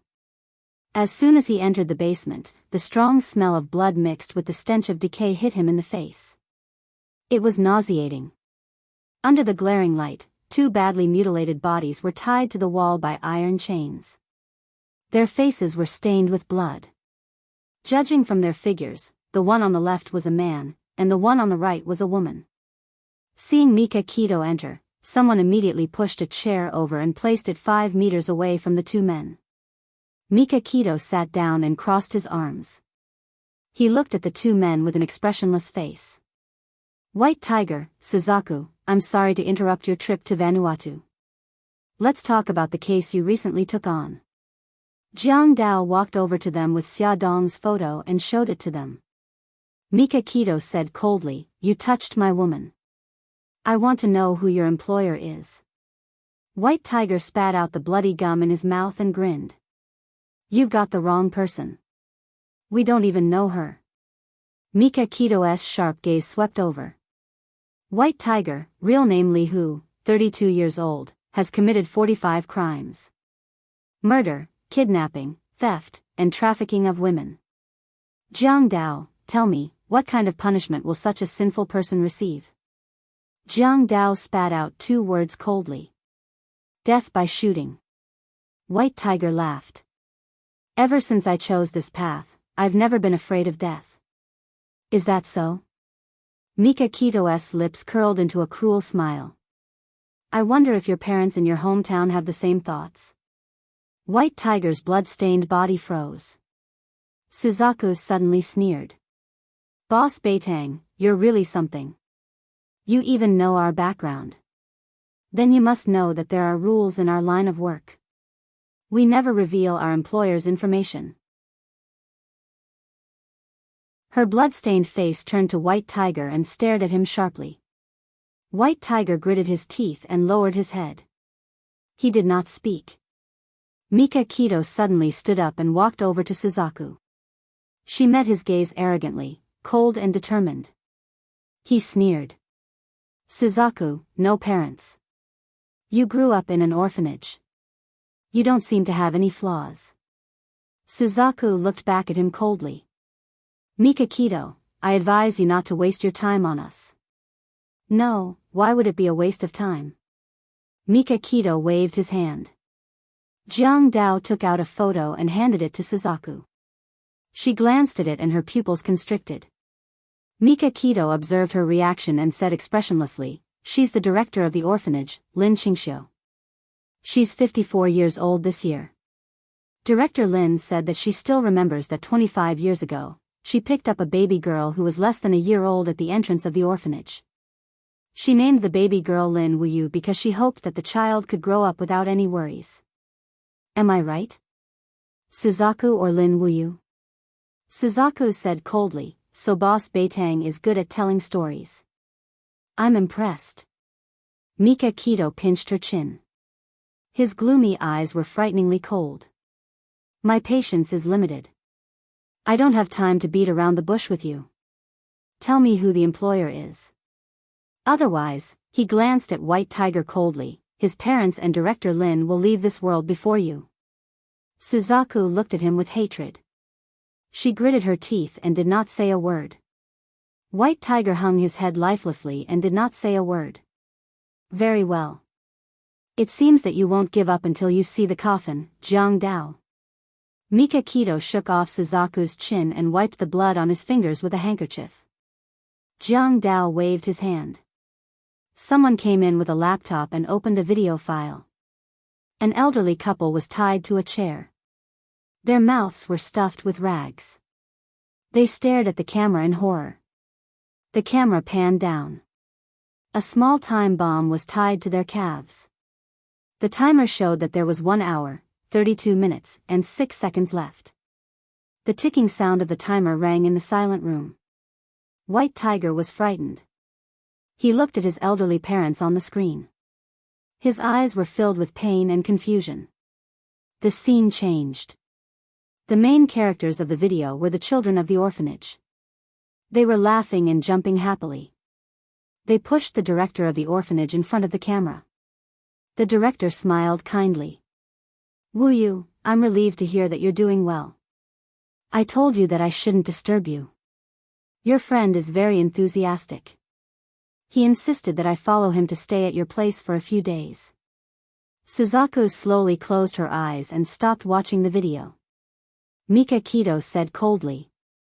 You have 1 hour and 30 minutes to think. Once the time is up, the bomb will explode and Director Lin will meet with an accident on her way out of the orphanage. After saying this, Mika Kito left with his men without looking back. Only White Tiger and Suzaku were left in the spacious basement. The ticking sound of the time bomb on the laptop could be heard. Drip, drip, drip, drip. The sound of the drip beat on their hearts. Mika Kito looked at the two silent people on the monitor. He leaned back and lay comfortably on the chair. Jiang Dao hesitated for a moment and asked. "Boss, will this trick work?" Mika Kito said coldly. "As long as they have a weakness, it will work. Their family is their weakness." When he was negotiating with them, he could tell that they were cold-blooded but not heartless enough. They couldn't let go of their feelings. "Boss, if they confess, how should we deal with them?" Mika Kito looked at Jiang Dao domineeringly. "What do you think?" No matter what the reason was, anyone who dared to touch his woman must die. Jiang Dao wiped the cold sweat off his forehead. He felt that he had asked a stupid question. Time ticked by. Through the monitor, it could be seen that White Tiger was becoming more and more restless. Its slightly plump body was twisting and turning. Although Vermilion Bird was still calm, her clenched fists revealed her nervousness at the moment. 10 minutes left. 5 minutes left. White Tiger finally couldn't take it anymore. He turned to Suzaku. "Suzaku, let's admit defeat." Vermilion Bird's face was covered in blood, and it was already impossible to see her face. She bit her lips tightly, and even when she tasted the taste of blood, she still refused to let go. There were still 3 minutes left. 2 minutes later, the sound of water splashing could be heard in the video. It turned out that White Tiger's parents were so frightened that they lost control of their bowels. White Tiger's shoulders trembled and he shouted. "Mika Kito, I know you're there.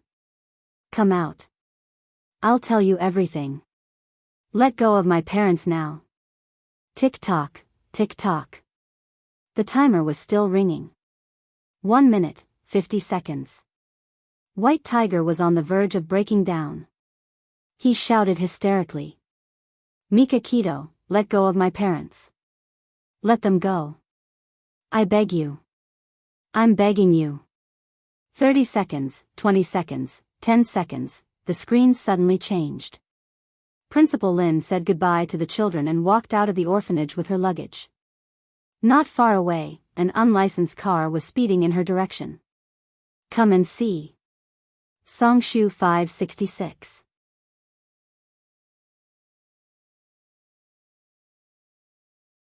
Chapter 115. Suzaku's eyes widened in horror as she screamed frantically. "I'll talk. I'll talk. Stop. Stop." 2 seconds, 1 second, just as Director Lin was scared silly by the menacing car, the person beside her pushed her away from the roaring car like lightning. At the same time, the car suddenly turned the steering wheel, turned into a small alley, and quickly disappeared. The video cut to White Tiger's parents, and the timer stopped at 0.01 seconds. Although the bomb did not explode, his parents had already fainted from the shock. White Tiger and Suzaku were trembling in fear. Mika Kito's crisp footsteps were heard, and his tall figure appeared in front of them. He said expressionlessly, "You can tell me now. Who ordered you to do this?" White Tiger looked at the computer screen nervously. "Before we tell you, we have to ensure their safety." Mika Kito waved his hand, and Jiang Dao took out his phone and said a few words in Japanese.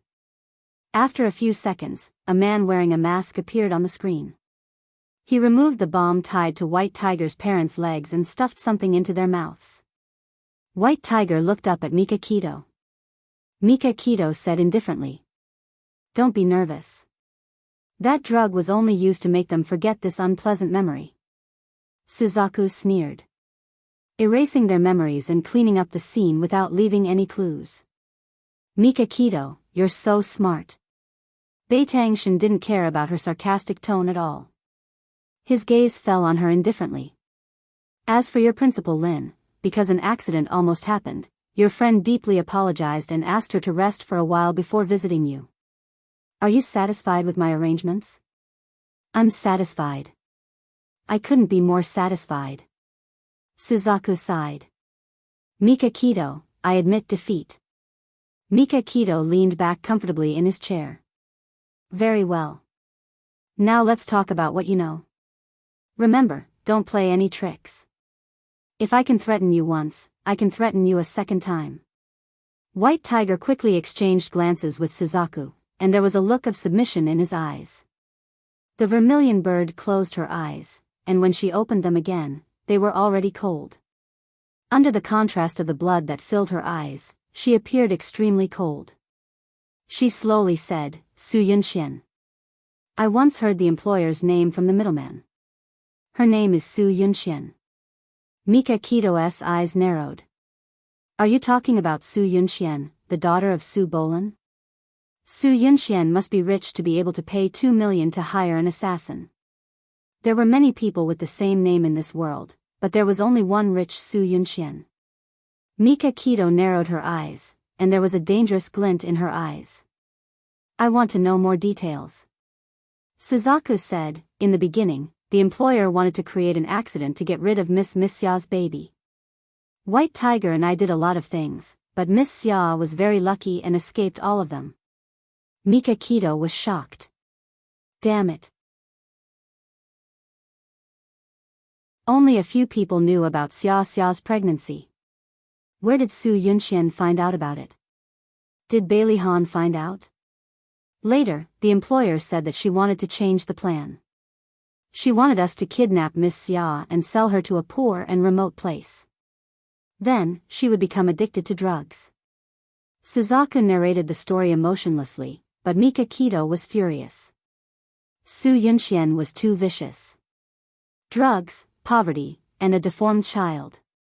She wanted Xia to live in pain and despair for the rest of her life. He suppressed his anger and stared coldly at Suzaku. Who is your middleman? Suzaku said calmly, I can't say. Mika Kito stared at her coldly. After a few seconds, he suddenly stood up and said coldly, I can let go of the middleman, but I don't believe you. You have to confront Su Yunxian face to face. Okay. Suzaku was relieved that he gave in.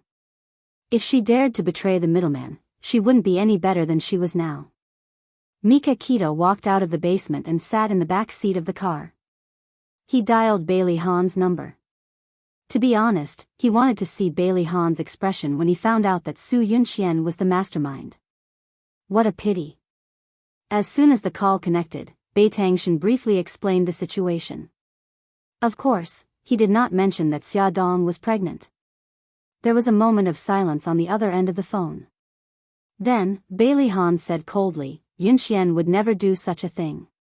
Mika Kito sneered. I knew you would say that. So, I'll give you and Su Yunxian a chance to argue. I'll take you to see the two killers at 8:00 tonight.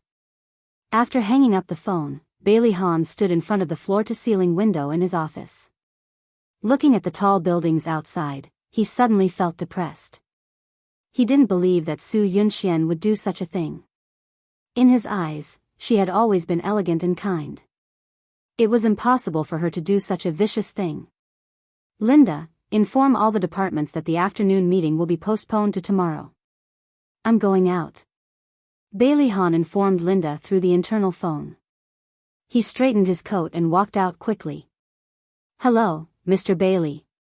In the Su group, Su Yunxian's assistant was surprised and stood up to greet him. The director is in a meeting. She'll be back soon. I'll wait for her in the office. Bailey Han's face was cold, and his deep eyes were full of a terrifying aura. No one dared to look at him directly. Okay. The assistant quickly opened the office door. Please come in. What would you like to drink? Coffee or tea? Black coffee, no sugar. Okay, please wait a moment. Su Yunxian walked out of the meeting room. Her left wrist was still bandaged. The assistant hurried forward and whispered, Director, Mr. Bailey has been here for half an hour. He's waiting for you in your office. Su Yunxian raised her eyebrows. Why didn't you tell me earlier? Mr. Bailey said not to disturb your meeting. Okay, I see. Su Yunxian waved her hand, opened the office door and walked in. In the office, Bailey Han stood facing the floor-to-ceiling window with his back to her. His tall and straight body was like a pine tree. She walked forward and hugged him from behind with her right hand. She chuckled and said, Han, why are you here? Bailey Han didn't move and let her hug him. His voice was very calm. Yunxian, I'm here for one thing. Su Yunxian sensed that something was wrong with his mood. She let go of him and walked to his face. She smiled and said, What's the matter? It's about Xia Dong. There was no expression on his face and his voice was very calm, but Su Yunxian felt inexplicably uneasy. He looked at her and continued, A few days ago, Xia Dong was kidnapped and sold to a remote mountain village. Mika Keto caught the kidnappers and questioned them about the mastermind behind the kidnapping. The kidnappers said that they were ordered by you. Su Yunxian suddenly widened her eyes, her astonished expression was completely exposed. How could it be? I wouldn't do such a thing. I don't know any kidnappers. She anxiously grabbed his arm. Han, you have to believe me. I didn't do it. Bailey Han looked at her steadily. Her shock and panic were so real that they didn't seem fake. He slowly held her hand. Of course I believe you. Mika Keto will take us to see the kidnappers at 8:00 tonight. At that time, you can prove your innocence. She bit her lip and seemed to be so anxious that she was about to cry. But what if they insist that it was me and frame me for this matter? What should I do? Han, I'm so scared. How could this happen? Bailey Han looked into her eyes. If they really framed you, then we'll find the real mastermind behind this.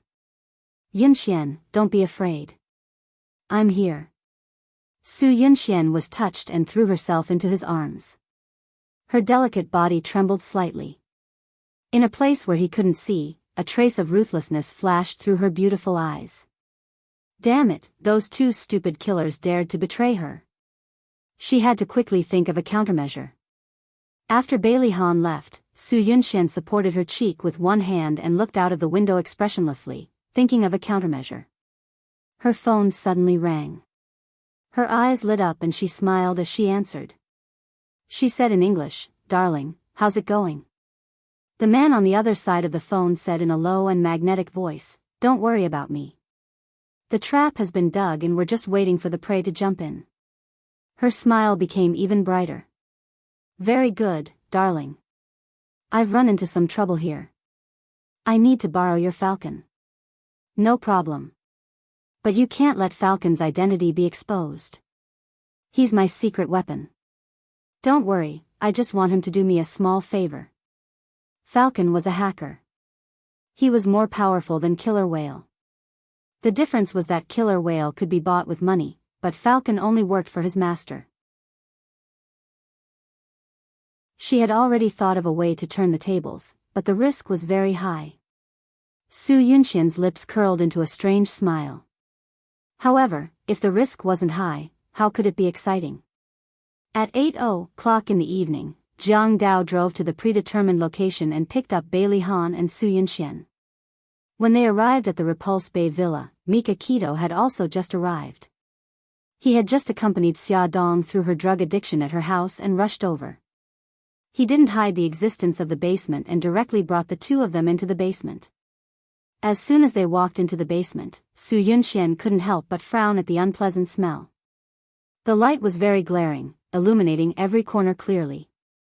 Bailey Han glanced at White Tiger and Suzaku who were chained to the wall. Su Yunxian appeared to be a little timid as she held onto Bailey Han's arm delicately. Bailey Han patted the back of her hand comfortingly, indicating that she shouldn't be afraid. Mika Keto looked meaningfully at Su Yunxian before finally looking at Suzaku.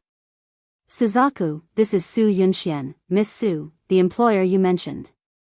Now that she's standing in front of you, what do you want to say to her? Suzaku was silent for 2 seconds before she said, Miss Su, I'm sorry. I have to betray you for the people I want to protect. Attention, Shinwoo 799.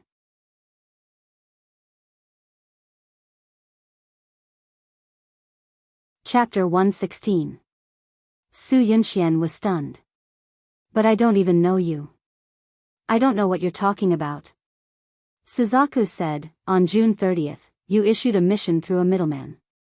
Within 5 days, you were to create an accident and cause Miss Xia Dong to lose her child.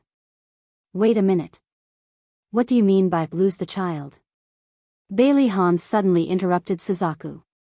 Suzaku was about to answer when Mika Kito beat her to it and said, Xia is pregnant. Bailey Han's eyes narrowed. She was pregnant? Whose child was it? He immediately thought of what happened that night at Charm Club. They didn't take any precautions.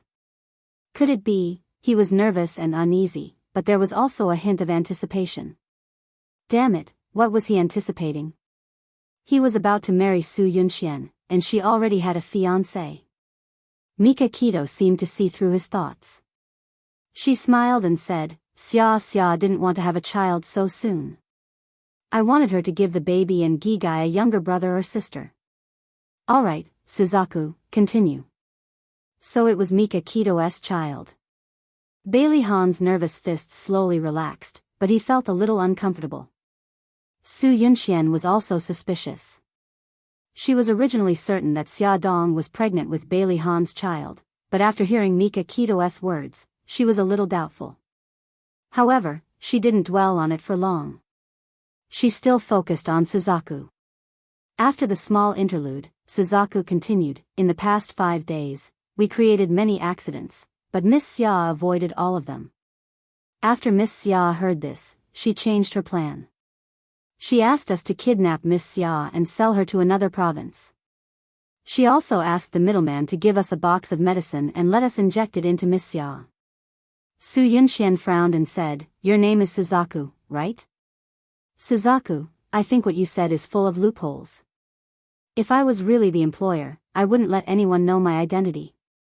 How did you know that I was the employer? Suzaku said, according to the rules of this line of work, killers accept missions through the middleman. They wouldn't know the employer's identity, but I have a good relationship with the middleman, so he felt that it wouldn't matter if he told me. Su Yunxian smiled. Did your middleman tell you the employer's identity before? Vermilion Bird paused. No. Su Yunxian stared into her eyes. Then why did you tell me the employer's identity this time? Don't you think it's strange? Or should I say, this is a scam? You want to frame me? Suzaku's voice turned cold. No, the middleman wouldn't do such a thing. In our line of work, reputation is the most important thing. The middleman wouldn't ruin his own reputation. Bailey Han said in a low voice, Who is your middleman? Ask him to come over and explain it clearly. Impossible. Suzaku refused without thinking. I've already reached my limit by betraying the employer. If I betray the middleman, not only will White Tiger and I lose our lives, even our relatives won't have a good ending. Su Yunxian said considerately, Since that's the case, we won't force you. But you have to show evidence to prove that what you said is true. Suzaku smiled. Miss Su, I remember that you transferred the money to us. Why don't you ask Mr. Beitang to check your account? Su Yunxian smiled. Sure, Mr. Beitang. If you need, I can give you all my bank accounts. There's no need. Mika Kito spat out these 3 words coldly and signaled to Jiang Dao with her eyes. Jiang Dao took out a piece of detailed account information from the folder in his hand. Jiang Dao explained, We checked the account that transferred the money to Suzaku. The person who opened the account is Yi Qing. Miss Su must know her because she's a servant in Miss Su's house. Su Yunxian was shocked. How could this be? Sister Yi wouldn't do such a thing. Mika Kito sneered. Of course Yi Qing wouldn't hire someone to kidnap Xia. It's just that her account was stolen. Su Yunxian said unhappily, What do you mean? Are you suspecting that I used Sister Yi's account? Mika Kito glanced at her coldly. It's not a suspicion. It's the truth. Bailey Han stepped forward and stood side by side with Su Yunxian to confront Mika Kito. Mr. Beitang, since you also said that Yi Qing's account was stolen, that person might not necessarily be Yunxian. Please show us more concrete evidence. Mika Kito's sharp gaze swept over Suzaku. Suzaku bit her lip and her eyes suddenly lit up. There's another way. The small metal box containing the medicine was handed to the middleman by the employer, who then handed it to me. The middleman wore gloves when he handed it to me. Every time I touched it, I also wore gloves. If we check for fingerprints, we might be able to find the employer. Mika Kito's expression changed. Many people had touched the box, including Wang Fugue and the others who were far away in Chili Valley. If they wanted to check the fingerprints one by one, it would definitely take a long time. Bailey Han also considered this problem and frowned. Is there any other evidence? Suzaku racked her brains but could not think of any other evidence. White Tiger suddenly shouted excitedly, "Photo, photo, Miss Xia's photo." Suzaku also became excited after he reminded her. Yes, the middleman gave us a photo of the target and said that it was sent by the employer. There must be the employer's fingerprints on it. Su Yunxian's eyes moved. What photo? She was worried that there would be clues left behind, so she sent an electronic photo to her godfather. How could there be any fingerprints left? Mika Kito asked, "Where's the photo?" White Tiger quickly said, "It's in my bag." The bag White Tiger was talking about was the luggage he carried when he was caught by Mika Kito's men. Hearing this, Jiang Dao immediately ran out of the basement. After a few minutes, he came back with his luggage. It's in the innermost pocket. White Tiger felt lucky that he did not throw away Xia Dong's photo. Wearing rubber gloves, Jiang Dao took out Xia Dong's photo from the bag. Mika Kito nodded, and Jiang Dao immediately took the photo to someone to get the fingerprints on it. Mika Kito whispered something to the person next to her. The person immediately put on a pair of gloves and brought over a clean glass. "Miss Su, please leave your fingerprints." Su Yunxian looked at Bailey Han awkwardly. Bailey Han comforted her. "Yunxian, don't be afraid. Leave your fingerprints. After they compare your fingerprints, they can prove your innocence." Su Yunxian gritted her teeth. She felt that this matter was a bit strange. Although she was sure that she did not give her godfather Xia Dong's photo, what if someone framed her and the fingerprints matched? Mika Kito saw her hesitation. She stared at her with sharp eyes like a hawk and said coldly, "Miss Su, can I take it that you don't dare to leave your fingerprints because you feel guilty?" "Of course not." She immediately showed a charming smile. "Why wouldn't I dare? I didn't do anything wrong." She elegantly held the glass. Mika Kito sneered and said lightly, "Thank you for your hard work today. I'll let you know when the results are out tomorrow." Bailey Han nodded and left the villa with Su Yunxian. He drove her to the door and glanced at her left wrist. "Yunxian, how's the injury on your hand?" She smiled. "It's not very painful." "Han, do you want to sit in my room?" Bailey Han leaned over and kissed her forehead. "No, you're tired. Rest early. Say hello to Uncle and Auntie for me." "Okay." She hugged him and said softly, "Han, you have to believe me. I really didn't do it." "I know." Bailey Han's lips curved. "I believe you." He opened the car door for her and held her hand like a gentleman. "Go in. Don't think too much." Su Yunxian nodded and waved her hand with a smile. On the other hand, Xia Dong had been able to suppress the drug addiction in her body with the antidote. When the drug addiction kicked in, it was far less painful than before, so she didn't have to find an excuse to sneak out to avoid the children. When the drug addiction kicked in, she locked herself in the room. Mika Kito insisted on accompanying her. She couldn't persuade him, so she had to listen to him. However, she did feel more at ease with him by her side. That day, after Mika Kito accompanied her through the drug addiction, He said that he had something to do and left in a hurry. She didn't ask. After taking a shower, she played with the two little guys on the sofa for a while. She touched Xiao Guai's head and asked, "Gigai, what if Mommy takes you to Rome to play with God Grandpa?" "Okay." Xiao Guai clapped his little hands happily. "I haven't seen God Grandpa for a long time. I miss him so much. Then let's go to God Grandpa in a few days." Xiaodong thought about Mika Kito's words for a long time and finally made a decision. Someone in City A wanted to harm her. Before she cured Xiao Guai, she'd better leave. Xiao Bao blinked his big eyes. "Mom, how long will we be gone?" Xiaodong smiled. "More than 10 months. Ah." Xiao Guai's pink little face immediately fell. "But I can go back to kindergarten in 10 months. I want to go back to kindergarten. I don't want to stay in Rome for so long." Xiaodong rubbed her cheek against her daughter's little face and said with a smile, "Don't worry, Mommy will definitely take you back to kindergarten." Xiao Guai pouted. "Then what about brother?" "Brother only has 2 months of summer vacation." Xiao Bao's mind worked quickly. He soon understood why his mother wanted to take them away for 10 months. It must be to treat Gigai's illness. Thus, he shrugged indifferently. "I'm fine. I'll go wherever you guys are. It's the same to study in Rome." Xiao Guai was moved to tears. "Brother, you're the best." Xiaodong ruffled her son's hair. "Son, you're the best." "Pfft, Mom, don't be like Xiao Guai. I'm going to be shocked to death by you." Xiao Bao shook his little shoulders exaggeratedly and made an expression that said he couldn't stand it. Xiaodong pinched his little face angrily. "Why is it that when I say the same thing, it's like thunder rolling in the sky, but when Xiao Guai says it, it makes you so happy?"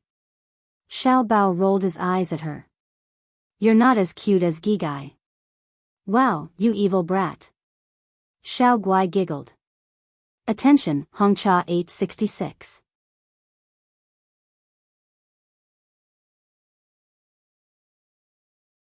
Chapter 117. Repulse Bay Villa. Mika Kito stared coldly at Su Yunxian.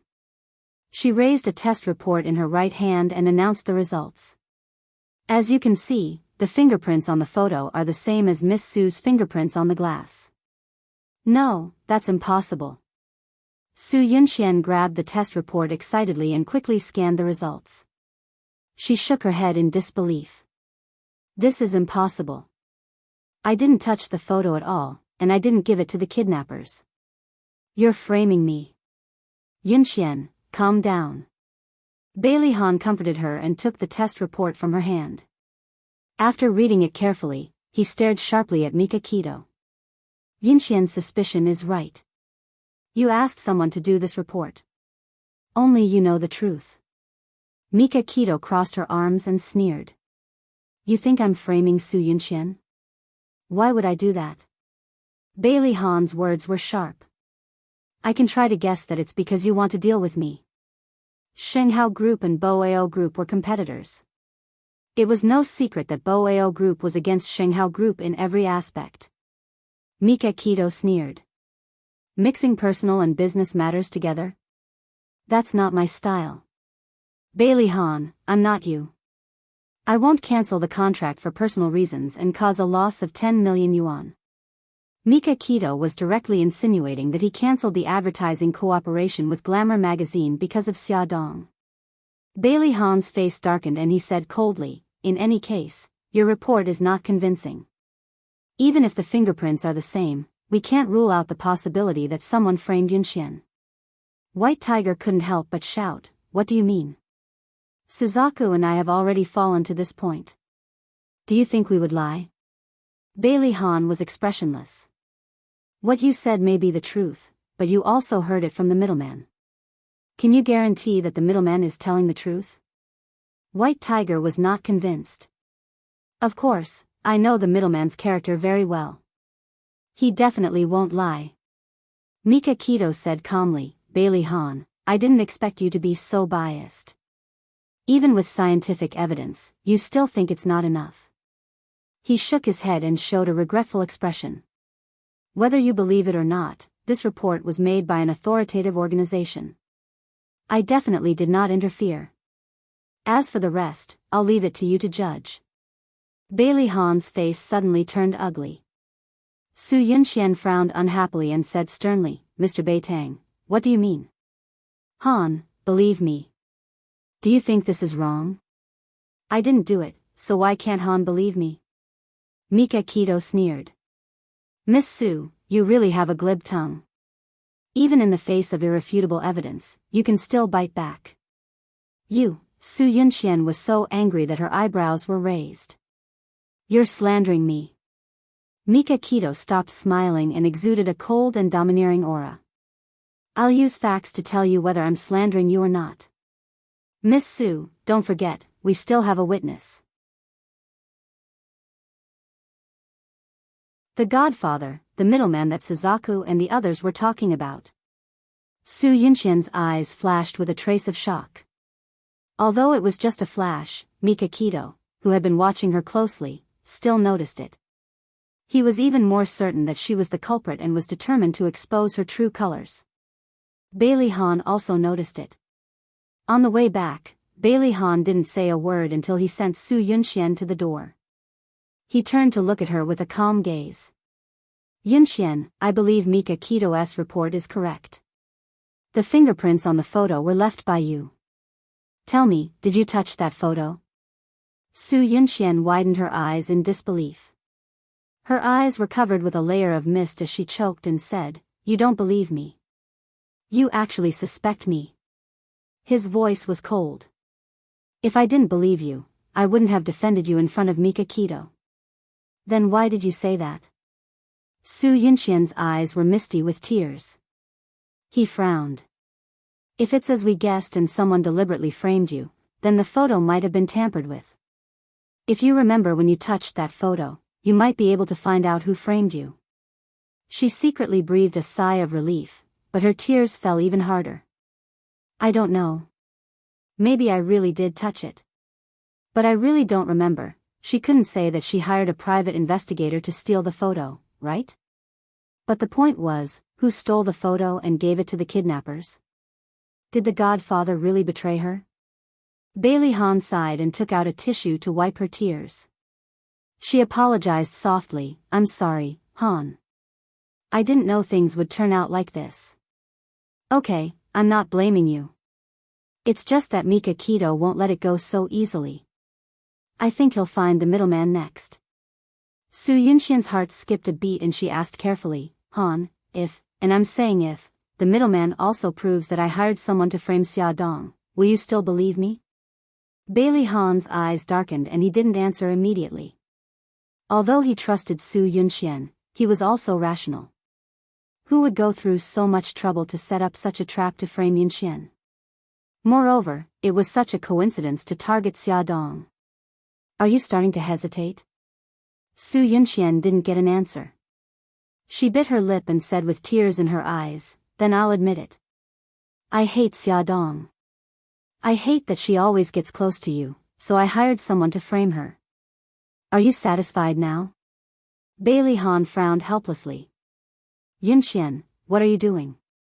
I didn't say that I didn't trust you. But you showed it. She didn't give up. He rubbed his eyebrows helplessly. I'm just thinking. Who could possibly want to frame you and Xia Dong? What can the person who framed you get in return? Su Yunxian smiled through her tears. In the basement of the Repulse Bay Villa, Beitang Shen ordered people to release Vermilion Bird and White Tiger from the wall. As soon as the two were released, they fell limply to the ground. They had originally suffered heavy injuries, and had been hung for 2 days, so it would be strange if they didn't become limp. I want to make a deal with you. Mika Keto looked at them condescendingly. Tell me the identity of the middleman and I'll spare your lives. Suzaku smiled bitterly. The offer is very tempting, but we can't agree. Then add one more condition. I guarantee the safety of White Tiger's parents and Director Lin. Mika Kito knew what they were most worried about. Suzaku and White Tiger couldn't believe it. They didn't believe that the cruel and cold Mika Kito would let them go. White Tiger gritted his teeth. Why should we believe you? We kidnapped Miss Xia and caused her to become addicted to drugs. Are you really going to let us go? He had already seen that Mika Kito loved Xia Dong deeply. Anyone who dared to hurt her would be tortured miserably. Mika Kito looked indifferent. Do you have any other choice except to believe me? If you don't tell me, you'll die. If you tell me, not only will you survive, but you may also save the lives of your loved ones. They hesitated for a long time, but in the end, their desire to live prevailed. White Tiger's face was ashen as he said, in fact, we don't know the identity of the middleman. We only know that his nickname is Godfather. He has been the contact of all the killers in a city since we started this business. Mika Kito raised his eyebrows. How can we find him? Suzaku leaned weakly against the wall and said, there's a bar called Blue Series. He often lurks there, wearing a mask to mix drinks for the customers. No one has seen his real face. Mika Kito glanced at Jiang Dao, who immediately led his men to the bar called Blue Series. 2 hours later, Mika Kito received a call from him. Blue Series was closed, and no one knew where Godfather was. Where else can we find him? Godfather, this person was not simple. Suzaku shook her head. This is the only way to find him. There's only one phone number. She told Mika Kito the phone number. She dialed the number and heard a cold voice. Sorry, the number you have dialed is not in service. Mika Kito looked at her coldly. It's not in service. She smiled mysteriously. It's not in service. Wait for 2 minutes. 2 minutes later, Mika Kito's phone rang. The caller ID was a string of garbled codes, and he could not see the caller's number. He answered the call and heard a gloomy voice. I'm Godfather. Mika Kito narrowed his eyes and said slowly. I'm Mika Kito. Godfather sneered. So you're the head of the Yamaguchi gang. Nice to meet you. What can I do for you? Mika Kito said indifferently. I heard you recently accepted a job, and the target is my fiancé. Godfather paused and his voice became serious. Yes, I did. Why? Are you here to settle the score with me? Mika Kito sneered. I know the rules of the underworld, and I won't do anything to you. I just want to know who the employer is. Godfather refused. I won't tell you the employer's name. This is the rule. Mika Kito asked casually. Even if it means becoming the enemy of the entire Yamaguchi gang? Godfather smiled bitterly. Boss Beitang, I'm just trying to make a living. Why do you have to force me? Mika Kito said word by word. Whoever dares to touch my woman and child is courting death. He exuded a cold and murderous aura, and Suzaku and White Tiger couldn't help but shiver. The Godfather was silent for a long time before he said, I can tell you the name of my employer, but you can't let this matter spread out. You can't ruin my reputation, or I'll keep this secret even if I have to die without a burial place. Okay, I promise. Mika Kito said without hesitation. Her name is Su Yunxian. After saying this, the Godfather hung up the phone. After the call ended, Mika Kito also ended the recording on his phone. His lips curved into a sinister smile. Su Yunxian, let's see what else you have to say this time. Welfare, Shinwu 799.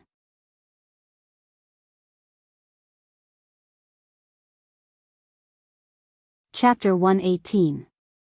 Mika Kito played the recorded conversation in front of Bailey Han and Su Yunxian. Although Bailey Han was prepared for it, his expression still changed after hearing it. Su Yunxian jumped up from her seat and screamed, I don't believe it. I'm going to ask Suzaku and White Tiger why they framed me. At this moment, she was the perfect example of a person who had been framed. Bailey Han stopped her. Yunxian, calm down. We'll get to the bottom of this. How can I not be excited? Who is it that framed me? Su Yunxian abandoned all her elegance and pushed Bailey Han's arm in agitation. Han, don't stop me. I have to get to the bottom of this. Mika Keto looked at her coldly. Okay, I'll allow you to interrogate them. I'll go with you. Bailey Han frowned and followed Su Yunxian. Mika Keto watched them walk to the basement coldly. Jiang Dao whispered, Boss, should we follow them? No need. Let's go to the monitoring room. In the monitoring room, Mika Keto sat in front of the monitor and saw Su Yunxian angrily questioning Suzaku and White Tiger. The surveillance camera had a 360-degree view without any blind spots. He could clearly see the anger on her face. At the same time, he could also see Bailey Han's cold expression. The screen suddenly flashed. White lines flashed across the screen and covered the entire screen in waves. The people on the screen were all blocked. What's going on? Mika Keto frowned and patted the monitor. It's probably broken. Jiang Dao wiped the sweat on his forehead and hurriedly called the technicians over. In the basement, Su Yunxian sternly questioned Suzaku and White Tiger. They calmly said that they didn't frame her and were just telling the truth. She casually glanced at the time on her wrist. Suddenly, she pounced on Suzaku as if she had gone crazy. Bailey Han hurriedly stepped forward and held her shoulders to calm her down. She clenched her teeth and sobbed. Her right hand was behind her back. She used her middle finger to scratch her clothes, leaving a long mark. Then, she used her middle finger to tap her thumb rhythmically. Suzaku first noticed her right hand. At first, Suzaku thought that she was doing it subconsciously. But later, she realized that something was wrong. Su Yunxian was using Morse code. Su Yunxian was using Morse code to send her a message. Suzaku's heart suddenly jumped.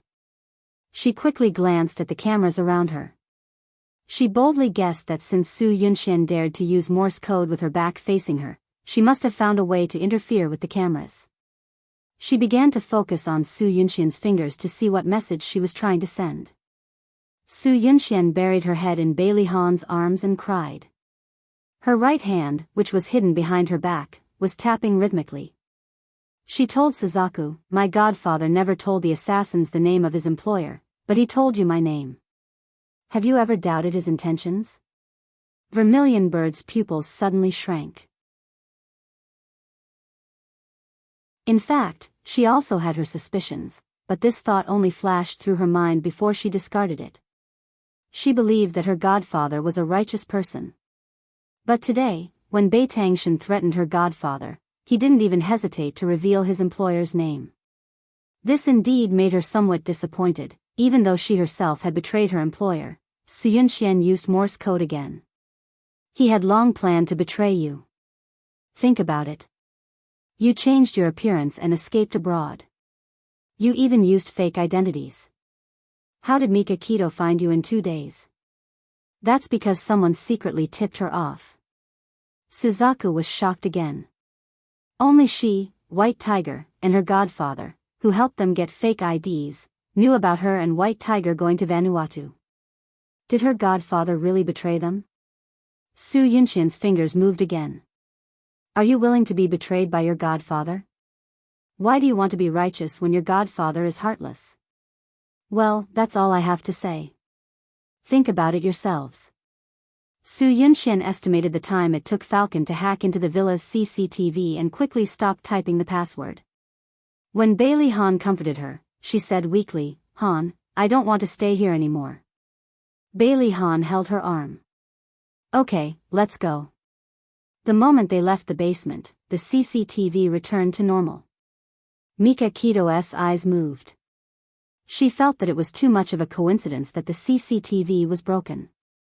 She called her subordinate who was guarding the basement door. The subordinate told her that Su Yunxian did not say anything.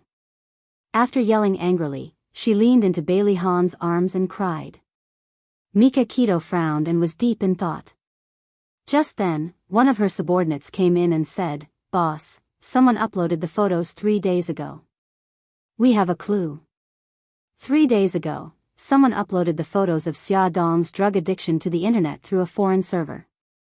Fortunately, Mika Keto was prepared and intercepted it, so it did not cause a stir. Mika Keto looked at her subordinate and gestured for him to continue. Ouyang cracked the other party's IP address. Through the IP address, we found out the other party's identity. He is a hacker. He said that a client from China contacted him and asked him to release the photos. He did not know the other party's name, but he received the photos through an email. Through the email used to trade with the hacker, we tracked down the address. The subordinate handed a small notebook to Mika Keto and pointed at a little red dot on the map. The Su family. Mika Keto's eyes narrowed dangerously. The Su Bolan family? No, it's Su Murong's family. What? Mika Keto raised his eyebrows in surprise. Xia's father, Xia Jinsheng, married Su Murong. He had investigated thoroughly and found out that they had a daughter named Su Xingchen. How could they be involved in the theft and photos? He had always thought that the mastermind behind the theft, photos, and kidnapping was the same person. Could he have been wrong? After a moment of shock, Mika Keto's face darkened. Things are getting more and more interesting. Who took these photos and who wants to harm Xia? I'll get to the bottom of this. He flipped through the photos carefully, trying to find clues. In the photos, Xia Dong was lying on the bed in pain. Her body was convulsing, and the background was in her bedroom. Wait a minute. Except for the one time when she first came back, she spent the time in her own bedroom. After that, he had brought her to his villa every time. Mika Keto suddenly flew into a rage and slammed the photos on the table. Jiang Dao, get Xia's nanny here. He paused and said, don't let Xia know about this. In Xia's house, the only person who could come into contact with her was the nanny. The nanny was quickly brought to Mika Keto by Jiang Dao. She was in her 30s and came from the countryside. She looked honest and timid. When she saw Mika Keto's angry face, her legs began to turn to jelly. She said in a trembling voice, Mr. Beitang, why are you looking for me? Mika Keto threw the photos at her face. She hurriedly caught the photos. When she saw the photos clearly, she was so shocked that she fell to her knees and cried, Mr. Beitang, please let me go. I was forced to do this. Mika Keto looked down at her coldly. Speak. Who ordered you to do this? The nanny choked with sobs. I don't know. I don't know her. She covered her face. I only know she's a woman. She kidnapped my child and threatened me. She said she would kill my child if I didn't do as she said. She crawled to Mika Keto on her knees and grabbed his leg. She begged, Mr. Beitang, I beg you. Please let me go. I didn't do it on purpose. Mika Keto looked at her coldly. Don't worry. I won't kill you. You're still useful to me. More importantly, Xia valued her a lot. If he killed her and Xia found out, she would never forgive him. The nanny kowtowed gratefully. Thank you.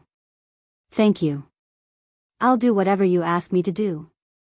Mika Keto walked around her in disgust. Do you remember the voice of the person who ordered you to do this? Yes.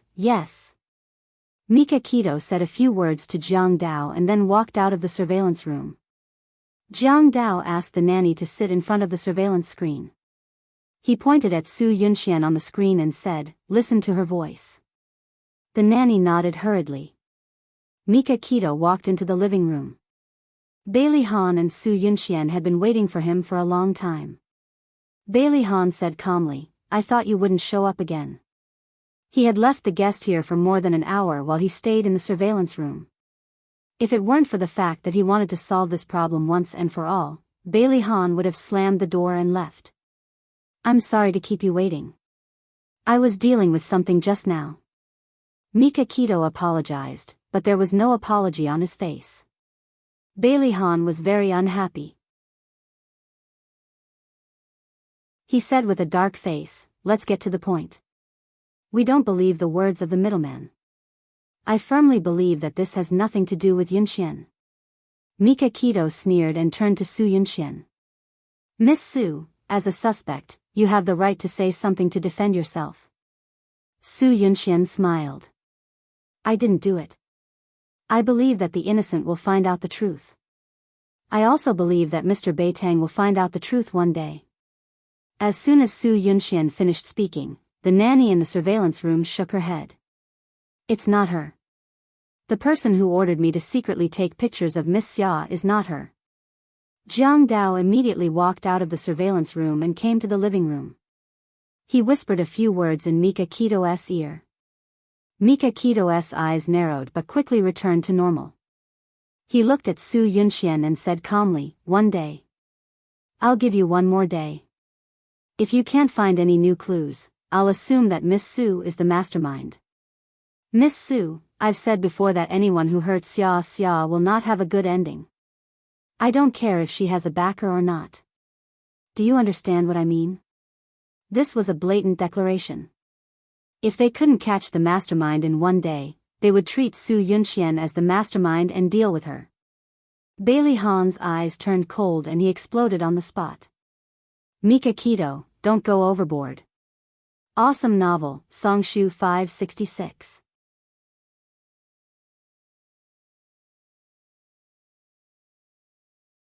Chapter 119. You'll find out soon enough whether I went overboard or not. Beitang Shen looked at him mockingly. Bailey Han, you're the one who trusted this woman too much. There's so much evidence in front of you, yet you still refuse to admit it. One day, you'll regret it. Bailey Han suddenly stood up, his anger skyrocketing. Su Yunxian quickly pulled him back and said softly, Han, don't be so agitated. Let's go back. After all, they were in someone else's territory. If they really fought, they wouldn't be able to get away with it. After sending off Bailey Han and Su Yunxian, Mika Kito contacted the best fighter, Lu Xing, and gave him a secret mission. That night, Lu Xing snuck into Su Xingqian's house and secretly recorded her conversation with the servant. He then stole her laptop while she was asleep. The nanny listened to Su Xingqian's recording and confirmed that Su Xingqian was the woman who threatened her to steal and film Xia Dong. Mika Kito found a hacker under her and cracked Su Xingqian's password. After entering her laptop, she found that this woman's innocent appearance hid such an ugly heart. There was a folder with a password that stored a lot of things related to Xia Dong. There were recordings, photos, and even videos from 5 years ago. Through the traces of her surfing the internet, she found that she paid special attention to Bailey Han and collected a lot of things related to him on her laptop. Looking at these things, Mika Kito couldn't help but suspect that Su Xingqian was the mastermind. Su Xingqian's obsession with Bailey Han had reached a morbid level, so she hated Xia Dong getting close to him. She hated Su Yunxian, who was about to marry him, so she planned this kidnapping to kill 2 birds with 1 stone. However, did Su Xingqian really have the ability to set up such a big trap? Mika Kito rubbed her brows. Jiang Dao suddenly came in and said, Boss, Suzaku wants to see you. In the basement, Suzaku and White Tiger had already washed the bloodstains off their bodies. They finally revealed their true faces, and the wounds on their bodies were also treated. Suzaku's cold and elegant face was expressionless as she said, Boss Beitang, I suddenly thought of something that might be of help to your investigation. Mika Kito looked at her coldly. Tell me. Godfather has a goddaughter. She paused and said, I overheard it by accident. That day, I went to Godfather's place to pick up a mission. It was Miss Xia's mission. I arrived earlier than the agreed time. I overheard him talking to someone and heard him call his precious goddaughter. After that, my godfather told me that Su Yunxian had issued a mission. Mika Kito raised her eyebrows. Suzaku continued, I didn't think too much about it, but now that I think about it, I feel a little strange. Why would my godfather tell me the employer's name? He knew it was against the rules. Mika Kito said indifferently, do you think it's because of the person he was talking to on the phone? Suzaku shrugged. I don't know. I'm just asking a question. I don't suspect anything. Mika Kito's gaze was sharp. Are you trying to tell me that Su Yunxian was framed by my godfather? Suzaku curled her lips, and her cold and elegant face immediately became beautiful. Boss Beitang, as a prisoner, I know my own situation very well. I won't play tricks to test your patience, and I won't risk my own life. I'm just telling you everything I know. Mika Kito's gaze was as sharp as a knife, coldly cutting her skin. She said word by word, that had better be the case. Suzaku was not moved at all. She asked calmly, White Tiger and I have already told you everything according to the agreement. When will you follow the agreement and ensure the safety of our loved ones? I'll arrange for them to emigrate within this week. Emigrate? Suzaku's gaze turned cold. Emigrate to Japan? Mika Kito's eyes flashed with admiration. Not bad. You're very smart. Suzaku sneered. What a clever trick. You've tied up the people we care about and sent them to Japan. Aren't you afraid that we'll betray you? Mika Kito placed her hands on the table and looked down with a domineering aura like a king. I've never been worried that you'll betray me. Controlling your loved ones is just to make you more useful to me. Suzaku looked at the tall figure in front of her. Although she was angry, she was more impressed. This man was born with the wisdom and aura of a king. She said expressionlessly, Deal. White Tiger and I agree to work for you, and you have to guarantee the safety of White Tiger's parents and Director Lin. Of course. Mika Kito was also expressionless. It was a long time later that Suzaku realized that after she and White Tiger hurt Xiaodong, they were able to escape unscathed and reach an agreement with Mika Kito. They were simply lucky. Of course, it was also at that time that she realized that if it weren't for the fact that they were still useful, they would have been thrown into the Tibetan Mastiff Zoo and fed to the mastiffs by Mika Kito. Suzaku and White Tiger officially joined the Senka group. Mika Kito considered that the godfather might take revenge on them and temporarily arranged for them to go to Japan to familiarize themselves with the gang's affairs. Of course, he also sent loyal subordinates to keep an eye on them to prevent them from playing any tricks. Now, it seemed that all the evidence pointed to Su Xingqian being the mastermind and Su Yunxian being innocent. Mika Kito was waiting. He was waiting for the one-day deadline to see what evidence Su Yunxian would produce to prove her innocence. The next day, accompanied by Bailey Han, Su Yunxian appeared in Mika Kito's office with a small box. She took out the contents of the box. There was a recording pen and a stack of photos. She bit her lip and seemed to be in a difficult position.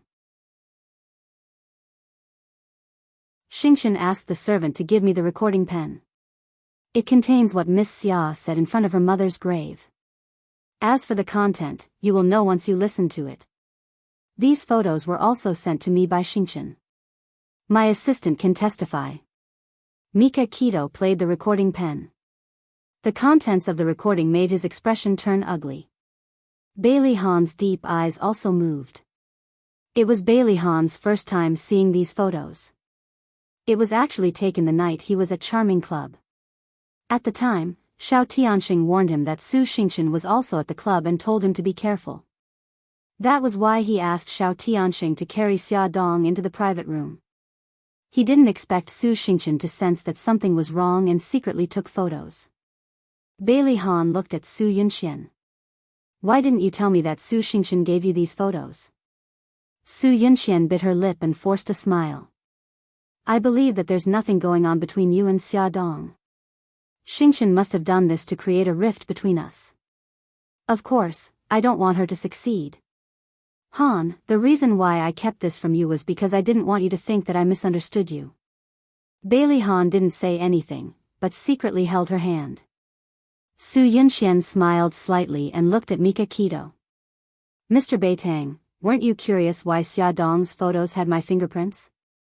I remembered that after Su Xingqian sent me the photos, she came to my office. She might have stolen the photos with my fingerprints. My assistant can testify that she came to my office. Mika Kito's deep eyes stared at her as if he wanted to see through her. She maintained an elegant smile and was neither servile nor overbearing. Bailey Han took a step forward and confronted him. His gaze was as cold as water. I believe that Mr. Beitang will find out the truth and won't wrongly accuse an innocent person. Mika Keto said indifferently, of course, I won't wrongly accuse an innocent person, and I won't let the real culprit go. Through the evidence, everything was as Su Yunxian said. Su Xingqian had sent the items in the box to her, and Su Xingqian had indeed been to Su Yunxian's office. Su Yunxian's suspicions were cleared, and Su Xingqian was now the prime suspect. Mika Keto sneered. Su Xingqian, it doesn't matter if you're related to Xia Xia by blood. If you dare to hurt Xia Xia, I'll make you pay the price. At this time, Su Xingqian's mood was so good that she had nothing to say. This was because she had just spoken to her godfather. Her godfather had said that his 2 killers had been arrested by Beitang Shen. Moreover, Beitang Shen had obtained testimony from him. Su Yunxian's kidnapping of Xia Dong had been exposed. Su Xingqian didn't know that he and his godfather had teamed up to plot against Su Yunxian, but she had bitten back and dragged him into the water. He had become the target of Mika Keto's revenge. Because she was in a good mood, she invited Bai Meiwei and Bailey Fei Yen to a nightclub to have some fun. The 3 of them drank and laughed together. Soon, a handsome guy came over to hit on her. Bailey Fei Yen, the love-struck girl, was the first to be seduced. The 2 of them hugged and danced on the dance floor. Another guy came over to hit on Bai Meiwei. Bai Meiwei already had someone in her heart, so of course she rejected him. She waved at Su Xingqian and said, I'm going to the washroom. Su Xingqian smiled and nodded. A handsome guy came over. His short hair covered his forehead, and his eyes were charming. He chuckled and said, alone? Su Xingqian also smiled. No, I'm with a friend. The handsome guy suddenly came in front of her. His handsome face was magnified, and she couldn't help but be stunned. Just as she was in a daze, the person beside her quickly put a white pill in her wine glass. The handsome guy's nose was already close to hers. She quickly pushed him away and blushed shyly. The handsome guy raised his wine glass and smiled ambiguously. You look like my first love. How about we toast to this coincidence? Su Xingqian blinked. Do you always use such lame excuses to get close to girls? Although she said that, she still picked up the wine glass on the bar and clinked it with his. The transparent liquid slowly flowed down her throat. The handsome guy's eyes were filled with complacency and ruthlessness. In less than a minute, Su Xingqian fainted. The handsome guy picked her up and quickly walked to the private room at the back. When Bai Meiwei came back, Su Xingqian had already disappeared. She squeezed onto the dance floor. The music was deafening. She had no choice but to shout loudly. Bailey Fei Yen only heard her question. Bailey Fei Yen said that she also didn't see Su Xingqian. Bai Meiwei called Su Xingqian's phone, but it was turned off. She thought that she was drunk and went home first, so she didn't think much about it. Little did she know that Su Xingqian had already been forced to drink a strong aphrodisiac. Lying on the bed, she was surrounded by 3 naked men. Beauty novel, Xinwu 799.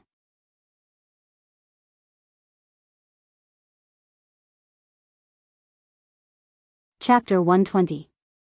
So hot, so uncomfortable, Su Xingqian was forced to drink 2 large cups of strong alcohol mixed with aphrodisiac. Her whole body felt like it was on fire, and she lost all reason. She only knew that following her body's instinct, she tore off the clothes on her body. In a short 10 seconds, her whole body was only left with her underwear. So hot, so hot. Not enough, no matter how much she tried, it was not enough. Her eyes were blurred, and she took off the last bit of cloth on her body. Her soft and beautiful figure was immediately exposed in front of the 3 men. The 3 of them were all male prostitutes in this bar, and they were called to this private room by a mysterious client. The mysterious client told them that as long as they served the woman on the bed, each of them would receive a reward of 1 million. 1 million, they never dreamed that they would have so much money. Even if they were facing an old and ugly woman, they were willing to do it, let alone this beautiful woman in front of them. Don't be afraid, Big Brother will soon make you not hot. Seeing Su Xingchen's coquettish appearance, one of the male prostitutes could not bear it anymore. His thing was already bulging up, and he impatiently pounced on her. He directly pushed her down on the bed, and tightly pressed her burning hot body. The other two male prostitutes were originally somewhat hesitant, but when they saw their companion pouncing on her, they were afraid of falling behind, so they also quickly pounced on her. They still remembered the mysterious person's words, to make her beg for mercy, to take the initiative to seduce them, to beg them. They were all experienced in love, and they were very familiar with a woman's body, and they were also very skilled. One of them used the tip of his tongue to kiss her ear, one of them crawled on her chest, wantonly playing with her softness, and one of them used his finger to explore her secret place. Ah! All of her body's sensitive points were under their control, and the strange pleasure wave after wave attacked the nerves in Su Xingchen's brain. She desperately twisted her body, moaning delicately, following her instincts to cater to their movements. The man under her legs suddenly stopped his movements, and his finger withdrew from her legs. Su Xingchen felt an unprecedented emptiness, and slowly floated up from her body. She impatiently twisted her body, her misty eyes were stained with mist, her cheeks were crimson, and she softly moaned, "Want, what do you want?" The person in front of her chest mischievously pinched her soft breasts, and the increased strength made her cry out involuntarily. Although it was a little painful, a strange feeling soon surged in her heart.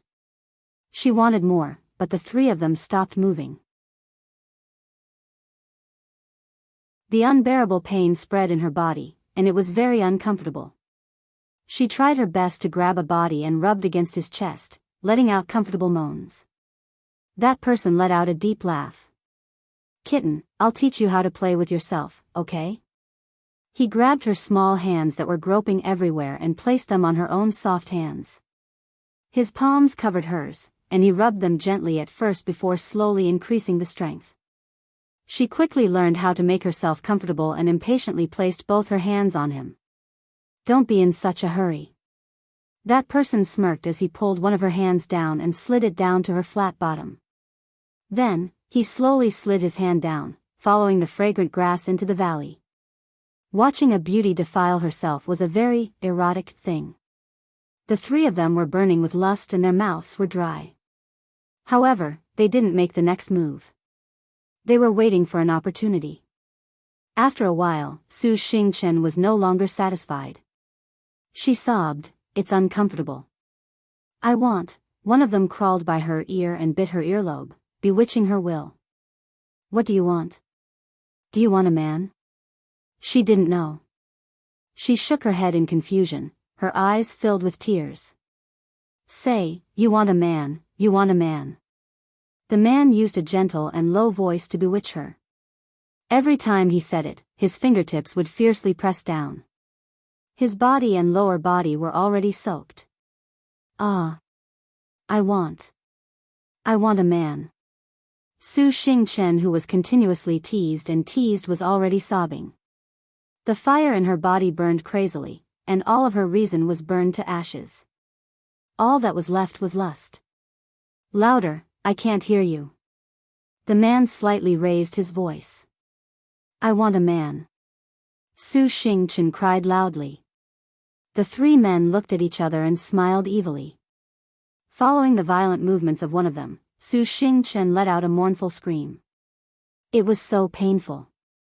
The snow-white sheets below her were stained with bright red blood. "I didn't expect you to still be a virgin."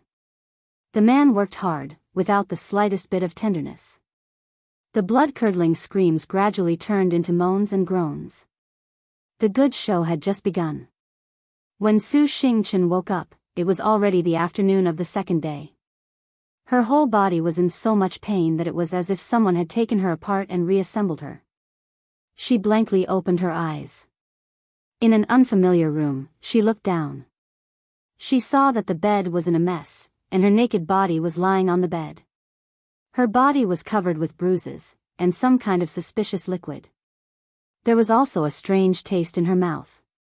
After being stunned for a few seconds, she suddenly crazily got up from the bed and staggered into the bathroom.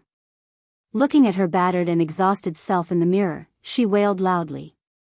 She didn't remember what happened last night, but she knew that her innocence was gone. While crying, she washed her body over and over again. When she came out of the bathroom, her skin was already red as if it was bleeding. There were no clothes in the room. She didn't dare to stay on the messy bed. She curled up into a ball and hid on the sofa, hugging her shoulders tightly with both hands. After about half an hour, she finally calmed down. Using the landline in the room, she called Bai Meiwei.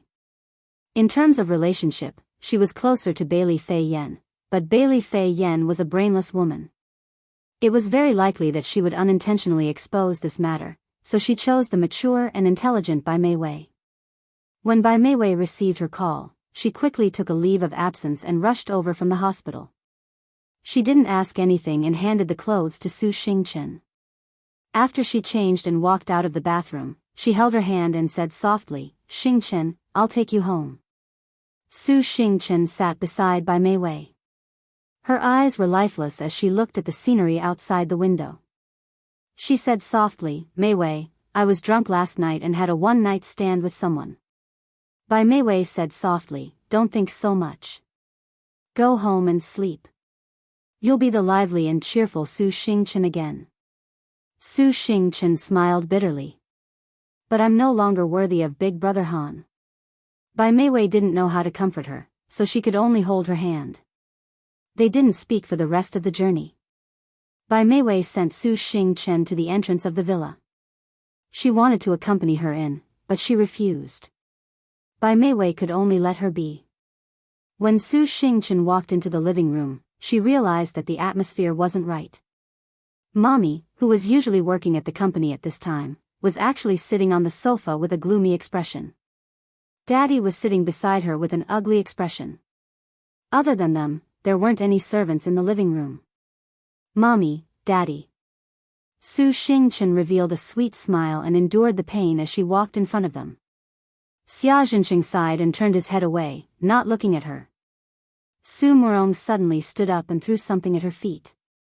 She angrily said, "Su Xingchen, look at what you've done." "Mommy." Su Xingchen was shocked by her sudden anger. She took a step back and bent down to pick up the thing on the ground. It was a CD. She tearfully said, "Mommy, what is this?" Su Murong angrily held her chest. "What is this? You still have the face to ask me what this is? Let me ask you, where did you go last night? Why didn't you come back last night?" I. Su Xingchen's expression became even more pitiful, but her brain was spinning rapidly. Could it be that Daddy and Mommy already knew what happened last night? This CD, could it be, "What about you, let me ask you, what did you do last night?" Su Murong was so angry that her whole body trembled.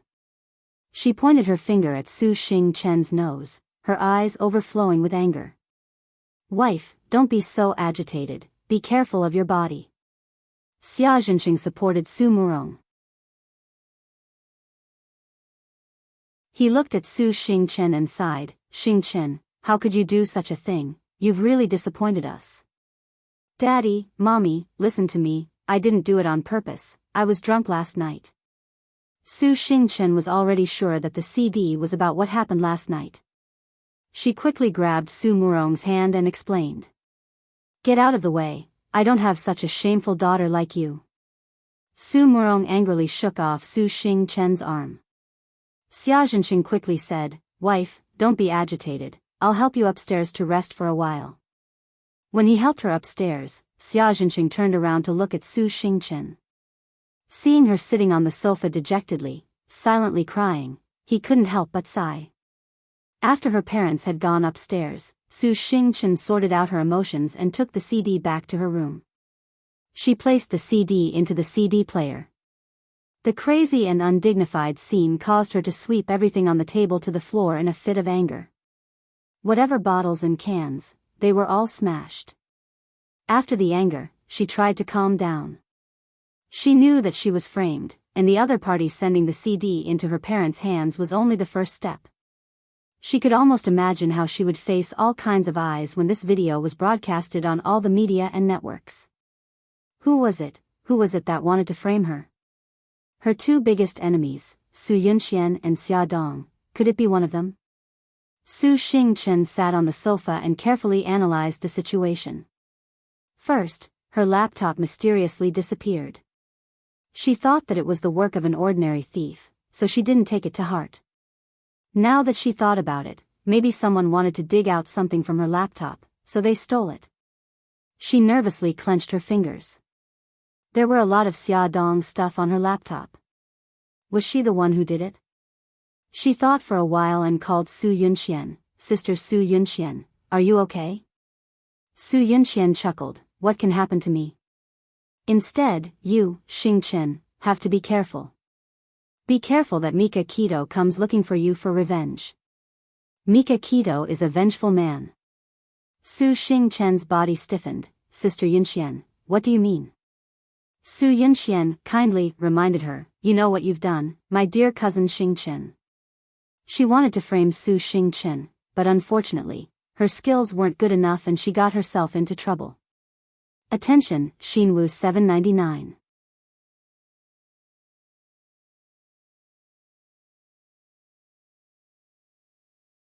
Chapter 121. Su Xingchen ended the call and bit her lip. She began to confirm that her plan with her godfather had failed. If Su Yunxian was really treated as a suspect by Mika Keto, she wouldn't be so arrogant. With Su Yunxian's methods, she must have bitten her back. So, she was actually being taken revenge by Mika Keto. Su Xingchen scratched the leather sofa with her nails. There was a knock on the door. She took a deep breath and said softly, please come in. Xia Zhenqing walked in. His expression was still very ugly.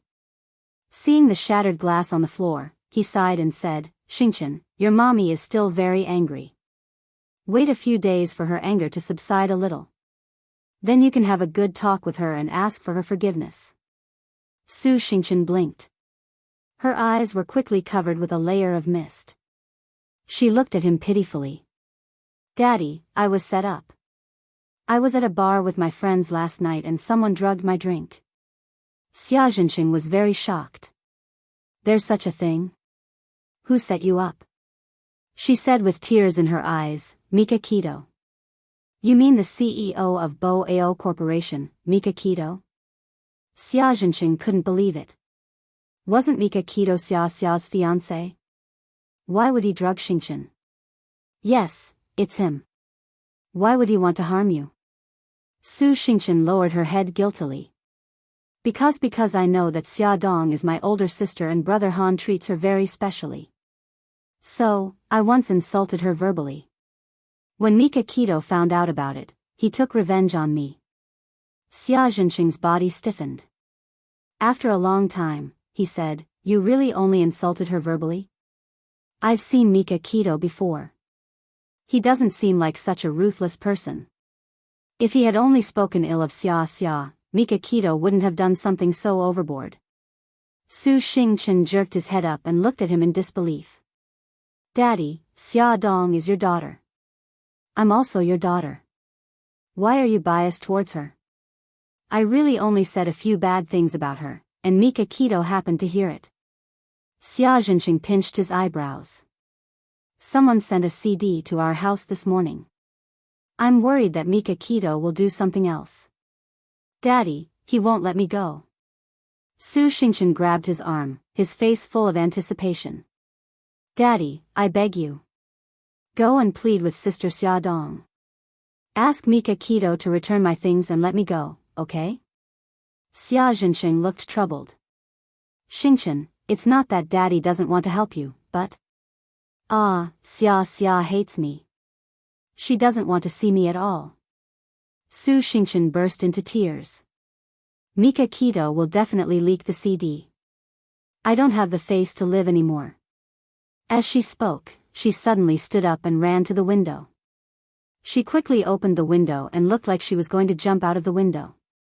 Xia Zhenqing hurriedly ran up and grabbed her arm. Xingchen, calm down. We'll think of a solution. Su Xingchen burst into tears. What else can we do? Mika Keto won't let me go. I'll just die. Then I won't embarrass you. She struggled hard, trying to pry his hands off her. He desperately held onto her arm and gritted his teeth. Okay, I promise you. I'll go find Xia Xia and ask her to persuade Mika Keto. Su Xingchen's lips curled into a smug smile. She turned around and hugged Xia Xingchen, crying her heart out. Daddy, okay. Don't cry. Hurry up and get down. Xia Xingchen's heart was in his throat. He carefully helped her down from the railing.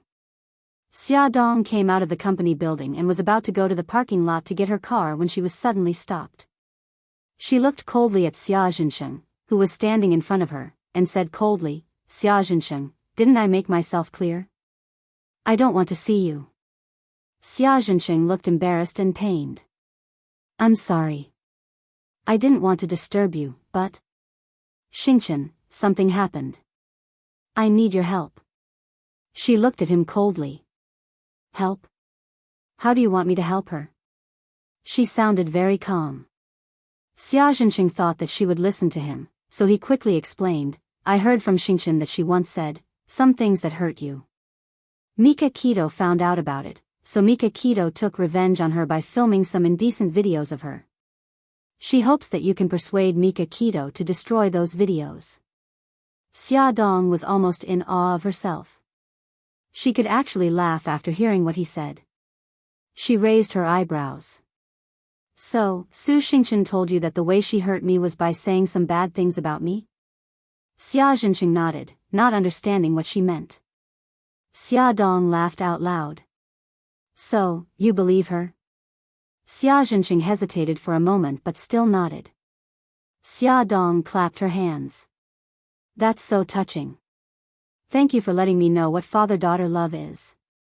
She suddenly stopped smiling and said coldly, Xia Xingchen, it's obvious that you don't know what your good daughter has done. I don't want to waste time explaining it to you. I won't help you with anything because this is what Su Xingchen deserves. Xia Xingchen was stunned. Although he doubted Su Xingchen's words, he still believed that she was kind-hearted and wouldn't do anything evil. But now, he was shaken. Xia Dong didn't look at him anymore. She walked past him and headed to the car without looking back. Xia Xingchen stood there in a daze for a moment. He suddenly turned around and ran after her. He grabbed her arm and begged, Xia Xia, no matter what Xingchen has done, she's still your sister. Take it as Dad begging you to destroy those videos. Otherwise, she'll be ruined. Xia Dong sneered. She's not my sister. My mother only gave birth to one daughter, me. Xia Xia, she pulled her arm away and was about to leave. Xia Xingchen panicked. He suddenly knelt down and said with red eyes, Xia Xia, Dad is begging you. Don't ruin Xingchen. She's still young. If you have any resentment, take it out on Dad. Xia Dong was stunned and took 2 steps back. No matter how calm and emotionless she pretended to be, her heart still hurt when she saw her own father kneeling in front of her for another daughter. Her hands trembled as she tried to control herself from helping him up, Xia Xia. He looked like he had aged in an instant. She couldn't bear to see him crying. She wanted to run away, but her arm was tightly held by him. Many passers-by looked over and pointed at them. She bit her lip and turned her head away, not wanting to look at him. Her eyes were covered with a layer of mist. Mr. Xia, please don't do this. A man's voice suddenly sounded in Xia Dong's ears.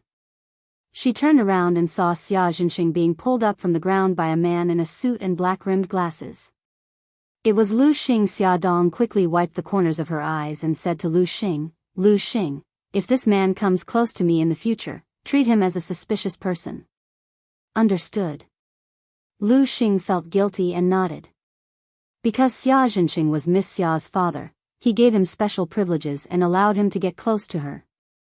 He didn't expect him to do such an irrational thing in public and make her the focus of attention. Xia Xia, don't go, Xia Xia. Xia Zhenqing chased after Xia Dong with his face covered in dirt, but he was stopped by Lu Xing. He said expressionlessly, Mr. Xia, Miss Xia doesn't want to see you. What should I do? Xingqian's matter hasn't been settled yet. What if she takes things too hard and does something stupid again? Xia Zhenqing watched Xia Dong's car drive away and his mind was filled with Su Xingqian's safety. Daddy, how did it go? Is sister willing to help me? Just as he was thinking, Su Xingqian called. Her voice was soft and sounded uneasy. Xia Zhenqing sighed. Xingqian. Xia Xia didn't agree. I planned to go to her house to look for her, but I didn't know her address. I followed her car and lost her in less than 10 minutes. Xingqian, tell me honestly, have you done anything wrong to her? Xingqian burst into tears. I don't want to live anymore. I don't have the face to live anymore. Daddy, Mika Keto won't let me go. He will definitely let the whole world see that video. Xia Zhenqing heard a loud bang from the other side of the phone. He was so shocked that his body trembled. He said sternly, Xingqian, what are you doing? Don't do anything stupid. At the same time, Su Murong's screams came from the other side of the phone. Xingqian, put down the broken vase. Ah, there's blood. Someone, call an ambulance. Xia Zhenqing's heart clenched. His whole body was tense as he shouted, Xingqian, don't be rash. Put down the broken vase. Daddy will promise you anything. I'll go and look for Xia Xia right away. Su Xingqian sobbed. But you don't even know where she lives. How are you going to look for her? It's okay, I'll think of a way. Xia Zhenqing quickly coaxed her gently. Xingqian, Gigai, put down the vase in your hand and listen to me. I'll think of a way. Plop. It was the sound of something being thrown to the ground. Xia Zhenqing heaved a sigh of relief. On the other end of the phone, Su Murong rushed over and said anxiously, Xingqian, let mommy take a look at your wound. Mommy, I'm sorry, Su Xingqian said pitifully. Then, she sobbed, Daddy. Xia Zhenqing comforted her gently. Xingqian, it's okay. Daddy will think of a way. After hanging up the phone, he suddenly remembered that he still had a place to go. It was the kindergarten. Xia Xia would bring the children home every day. By the time he arrived at the kindergarten, Xia Dong was already gone, and the children had all left. He punched the iron gate with all his might, unwilling to give up. After overcoming her drug addiction, Xia Dong lay lazily on the bed and stared blankly out the window. Mika Keto patted her head. What's wrong? Are you in pain? She looked into his eyes. Brother Shen, tell me, how did you take revenge on Su Xingqian?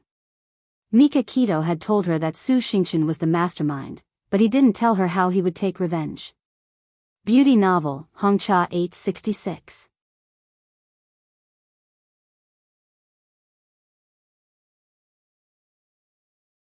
Chapter 122. Mika Keto pursed his lips. Are you sure you want to know? She nodded firmly. Brother Shen, I know what you're capable of. My psychological endurance is already very strong. I'll take that as a compliment. The corners of his lips curled up, but his words were cold and heartless. I'm just giving her a taste of her own medicine. Last night, I arranged for 3 male prostitutes to serve her and filmed the entire process. Also, I gave her an unexpected surprise. Of course, Xia Dong knew what it meant to serve her. She felt a little sorry for her, but when she thought about how Su Xingqian had hired a hooligan to molest her 5 years ago and even uploaded a video online, causing her to be unable to return home, her pity dissipated. An unexpected surprise? What's that? Beitang Shen's eyes flashed with a cold light. Drugs. I want her to experience the pain of being addicted to drugs. Xia Dong couldn't help but shiver when she thought of the pain. Mika Keto sensed it and stared into her eyes. Do you think I'm scary? Everyone in the world could be afraid of him, but she couldn't. She was stunned. She hugged his arm and mumbled, "Brother Shen, in my heart, you'll always be the gentle and considerate Brother Shen who dotes on me and cherishes me. The reason why you treated Su Xingqian like this is because she hurt me first." Mika Keto hugged her tightly, but he was very careful to protect her abdomen. His meticulous care made her feel deeply touched. She lay in his arms and asked softly, "Brother Shen, what do you plan to do about that video?" He stroked her hair. "I know that Xia Zhenxing went to see you today. I want to know your thoughts." Xia Dong was silent for a long time before she said slowly, "I never wanted to hurt anyone, but they always forced me. I'm not a saint. I won't let Su Xingqian off so easily." She looked down and stroked her abdomen. How could she be so cruel? Not only did she hurt me, but she also wanted to harm my child. She injected me with drugs and wanted my child to be abnormal from the moment he was born. Her voice was choked with sobs as she spoke. She closed her eyes as if she had made an important decision. "Brother Shen, I want her to know that she has to pay the price for hurting my child." Mika Keto rubbed his chin against her hair and said softly, "I won't let her off. An hour ago, I had someone post the video online." Xia Dong looked up in shock. She saw tenderness in his eyes. She finally understood. She couldn't help but to cry. "She's S." He smiled. "So, you don't have to feel guilty. I was the one who posted the video. Even if you have to face Xia Zhenxing, you don't have to feel guilty." Xia Dong hugged him. She couldn't help but cry. The Su family. When Xia Zhenxing returned home, he saw a furious Su Murong and a sobbing Su Xingqian. Su Xingqian's right wrist was still bandaged with blood. He sat on the sofa helplessly. "In the end, I still couldn't find Xia Dong's house." In front of Su Murong, he would never call his daughter by her nickname. There's no need for that anymore. Su Murong flipped the laptop over and pointed the screen at him. She said sternly, "Look at what this is." Xia Zhenxing only took one look and his body froze. It was Su Xingqian's indecent video. It had already gone viral on the internet. Now, not only will Xingqian be humiliated, but our entire Su family corporation will also be in trouble. Su Murong could almost imagine the tragic sight of the stock prices falling. She held her forehead and was in pain. Su Xingqian cried sadly. "Mommy, what should we do now?" Su Murong tried hard to calm her anger. With a sullen face, she said, "Hubby, help me get the phone. I want to talk to Xiao Qifeng." The Xiao family was a media tycoon and had a lot of influence in the industry. She wanted him to help block the related media and television reports. Just before Su Murong called Xiao Qifeng, he had already received news from the television station and ordered the news to be banned. Su Murong was naturally very grateful. Su Murong used the Su family's influence and connections to get through all the key points. All the newspapers and television reports were banned. However, the internet was not something she could stop alone. A portion of the video was deleted, but another batch appeared. Su Xingqian personally experienced how Xia Dong felt when she was forced into a desperate situation. However, this was just the beginning. Just as Su Murong was busy using her connections to get rid of the indecent video, her drug addiction kicked in. "Xingqian, what's wrong?" When Xia Zhenxing realized that something was wrong with her, her whole body was already trembling with tears and snot flowing out. Soon, her hands and feet were convulsing and she was foaming at the mouth. Xia Zhenxing was so scared that he quickly called the hospital's emergency number. The ambulance soon arrived and took Su Xingqian to the hospital. After the doctor checked, he said, "Mrs. Xia, Mr. Xia, the patient's drug addiction kicked in." Drug addiction kicked in? Su Murong's vision turned black and she almost fainted. Xia Zhenxing quickly held her and asked anxiously, "Doctor, my daughter has never been addicted to drugs. How could her drug addiction kick in? Are you sure you're not mistaken?" The doctor shook his head helplessly. "We've already checked very carefully. There are 2 needle holes on her arm. They should be left behind by injecting drugs. Xia Zhenqing felt as if he had been struck by lightning. Su Murong slowly recovered and analyzed. Someone must have deliberately injected drugs into Xingqian. Could it have happened last night? Maybe this was Xia Dong's doing. Xia Zhenqing was helpless. Honey, don't think too much. Saving Xingqian is more important. Su Murong snorted coldly. Are you still thinking about your daughter? At the end of the day, you still can't bear to part with her and her mother. Xia Zhenqing gritted his teeth and said, I'm not. If it wasn't for Xingqian, I wouldn't have gone to look for Xia Dong. Honey, we've been married for so many years. Why don't you believe me? Su Murong stared at him for a while until he felt scared. She suddenly frowned and said, forget it. Xingqian is more important now. The husband and wife returned to Su Xingqian's ward.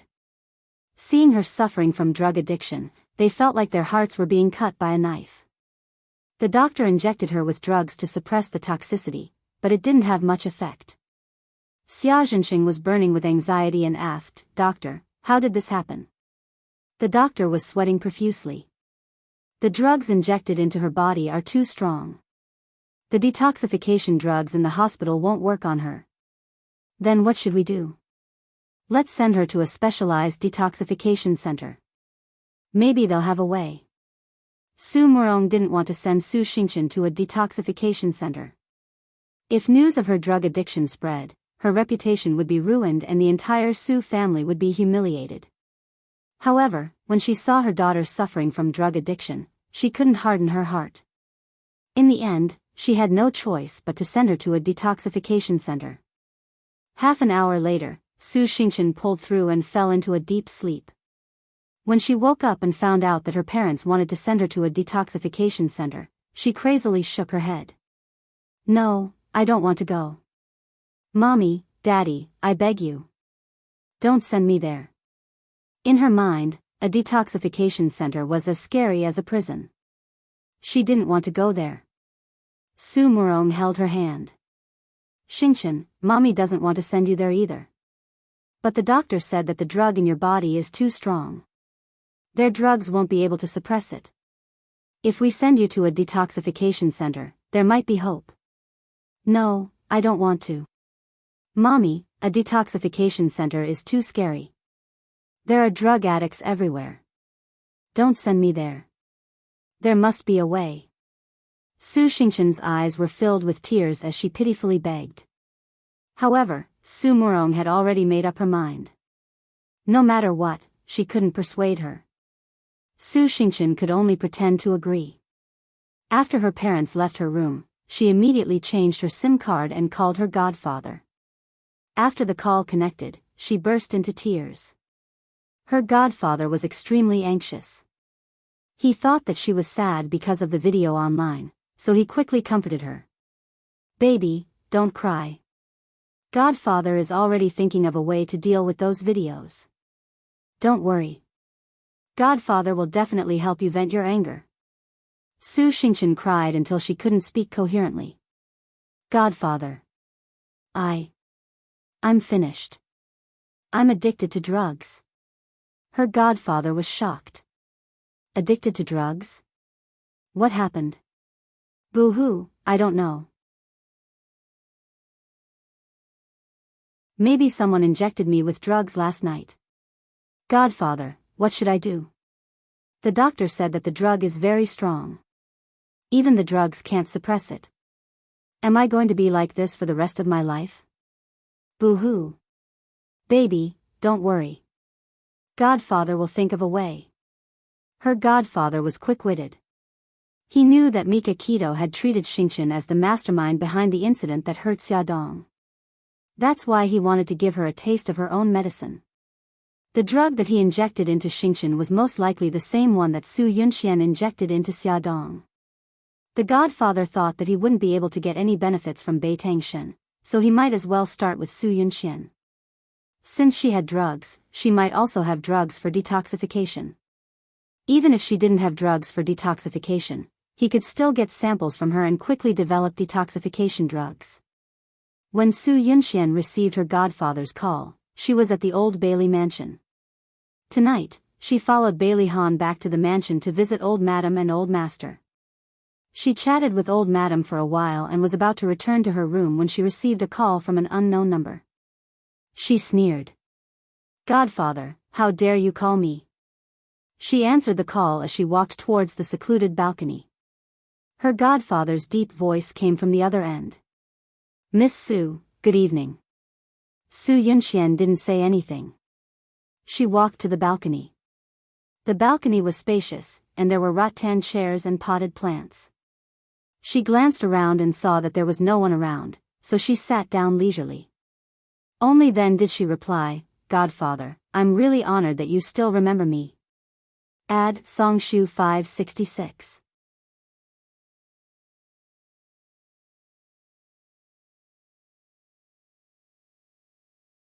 Chapter 123.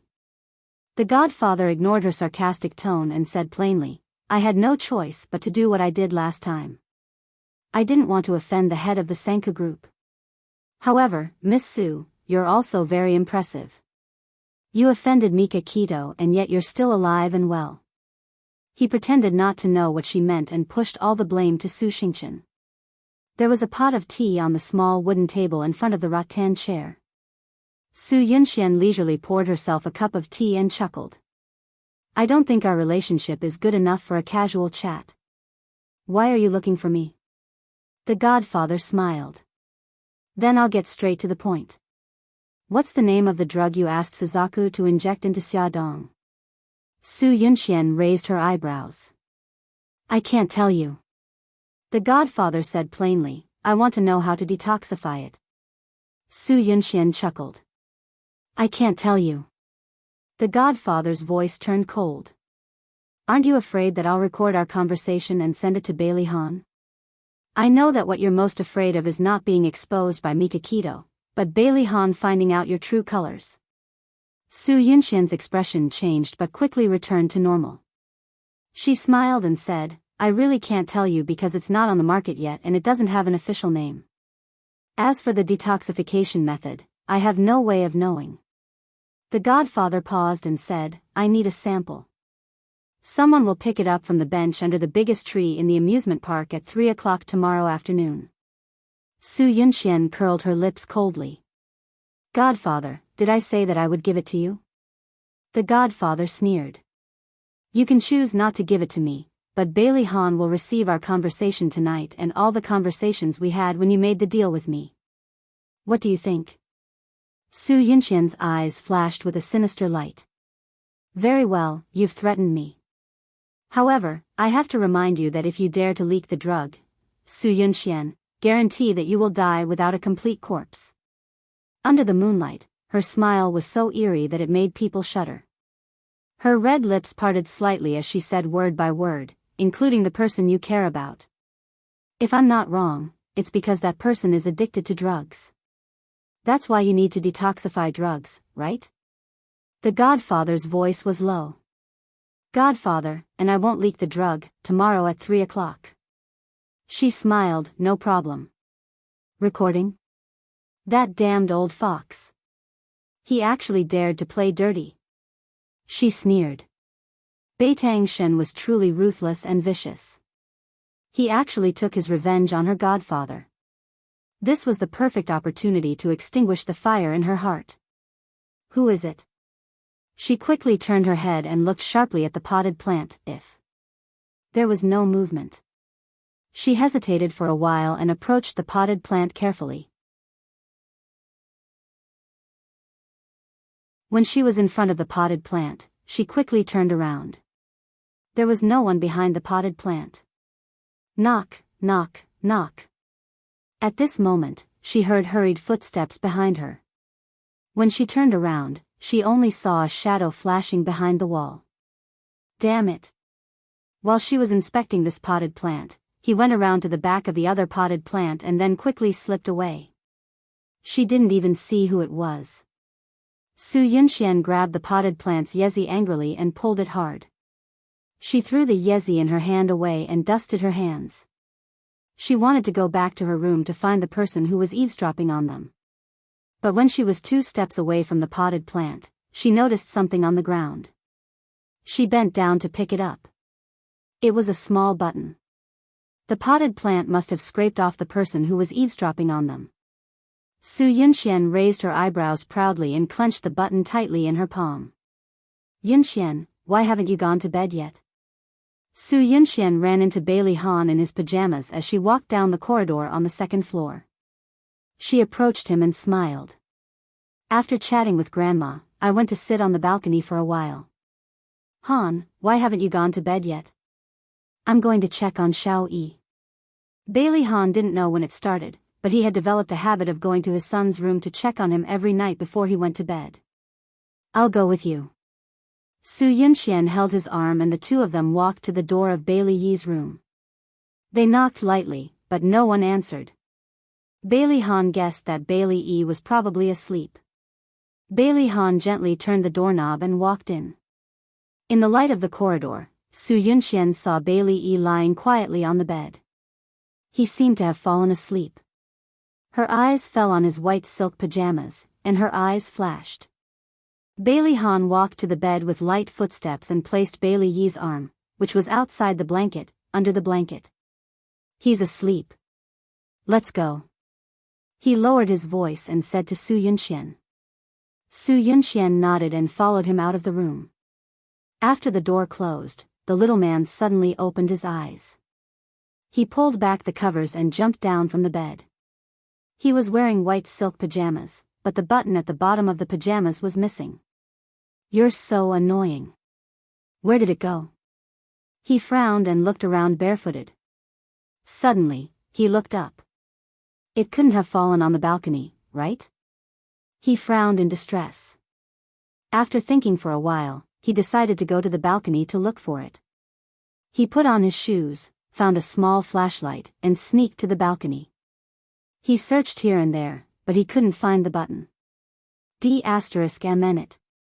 It couldn't have been picked up by that annoying woman, could it? Are you looking for this? A slightly amused female voice suddenly came from behind him. Bailey Yi was shocked. He turned around and saw Su Yunxian's smiling face. She was holding a white button in her hand. He looked cold and didn't say a word. She smiled affectionately.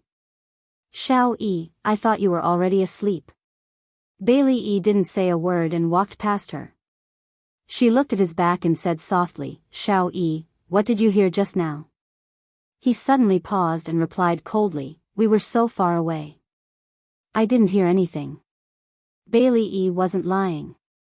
He really didn't hear the conversation between her and his godfather, but he heard her call him godfather. That's good. Here, I'll return the button to you. Don't lose it again. She bent down with a smile and handed the button to him. He took the button and said politely, thank you, Auntie Yunxian. Good night. Good night. Su Yunxian patted his head. Her anxious heart relaxed. A child who was only 4 years old, no matter how smart he was, he wouldn't be able to dig out anything from what she had just said. However, just in case, Su Yunxian contacted her godfather after returning to her room and changed the time and location of the transaction. The next morning, her godfather obtained a drug sample from Su Yunxian. Using his powerful connections, he sent the drug to the research lab for analysis and research to develop a drug withdrawal drug. However, drug withdrawal wasn't something that could be completed in a day or two. Before the antidote was developed, Su Xingchen could only accept his parents' arrangement and was secretly sent to a drug rehabilitation center. Su Murong thought that by sending her daughter to a drug rehabilitation center in the middle of the night, she could avoid being found out. She didn't expect that the next day, news of a rich girl taking drugs and having a daring 4P with a cowherd would spread like wildfire on the internet. Su Murong was both anxious and anxious. She was so busy that she couldn't stop the news from spreading like wildfire. Just as she expected, the Su Corporation's shares fell rapidly. In the end, she had no choice but to negotiate with Mika Keto. Mika Keto refused to meet and asked Jiang Dao to deal with it. When Jiang Dao spoke with Su Murong, he clearly expressed that Mika Keto had nothing to do with him and was purely Su Xingqian's guess. In the end, Jiang Dao sneered, "If President Su can't produce evidence to prove that our president did it, then I hope that President Su will not act irrationally." Su Murong was furious, but she couldn't do anything. Everything was just her daughter's guess and there was no concrete evidence. If she fell out with the other party, she would only embarrass herself. Therefore, she suppressed her anger and left. However, her hatred for Xia Dong and Mika Keto deepened. In the drug rehabilitation center, Su Xingqian's drug addiction kicked in. Her body was in so much pain that it didn't feel like it belonged to her. She wailed in pain and rolled around on the bed. She watched as the medical staff injected her with drugs, but it didn't have any effect. It was so painful that she wanted to bang her head against the wall. She really did it. Her strength suddenly increased tremendously. She pushed away the medical staff beside her and slammed her head against the wall. Blood slowly flowed down her forehead. The medical staff quickly rushed forward to hold her hands and feet tightly. Someone took a rope to tie her up, and someone urgently treated the wound on her head. She laughed crazily and then burst into tears. Why? She had used so much strength, but she was still conscious. Her body felt like it was being cut into pieces. It was so painful that she wanted to die. "Give me, give me, give me." She trembled and begged. She looked blankly at the white figure in front of her. "Give me drugs, give me drugs. Miss Su, pull yourself together. It will be over soon." A cold female voice comforted her. But she didn't listen. Her mind was only filled with the word drugs. She crazily twisted her body, trying to break the rope that tied her up. Because of her violent movements, the wound on her forehead that had just been treated began to bleed again. What do we do? The patient's emotions are too agitated. Inject her with a tranquilizer. Someone injected an injection into her arm. She gradually calmed down and fell into a deep sleep. When Su Xingqian woke up, it was already the morning of the next day. There were faint voices outside the window. Because of Su Murong's arrangement, she stayed in a special ward on the second floor. It was luxuriously decorated and had a complete set of appliances. Outside the window was a garden. She felt that the voices outside the window were particularly irritating. She unhappily frowned and moved her sore body. She was about to get out of bed and close the window when she inadvertently heard her name. She leaned against the window and carefully listened to the two people's conversation downstairs. The two people who were talking were women wearing hospital gowns. They should be the same as her, here to detox. Su Xingqian. You mean that rich girl who had a 4P with a male prostitute? Is she really in our detox center? Welfare, Songshu 566. You're tuning into the Romantic Tales YouTube channel. Don't forget to subscribe and join us on this journey to catch the most captivating stories.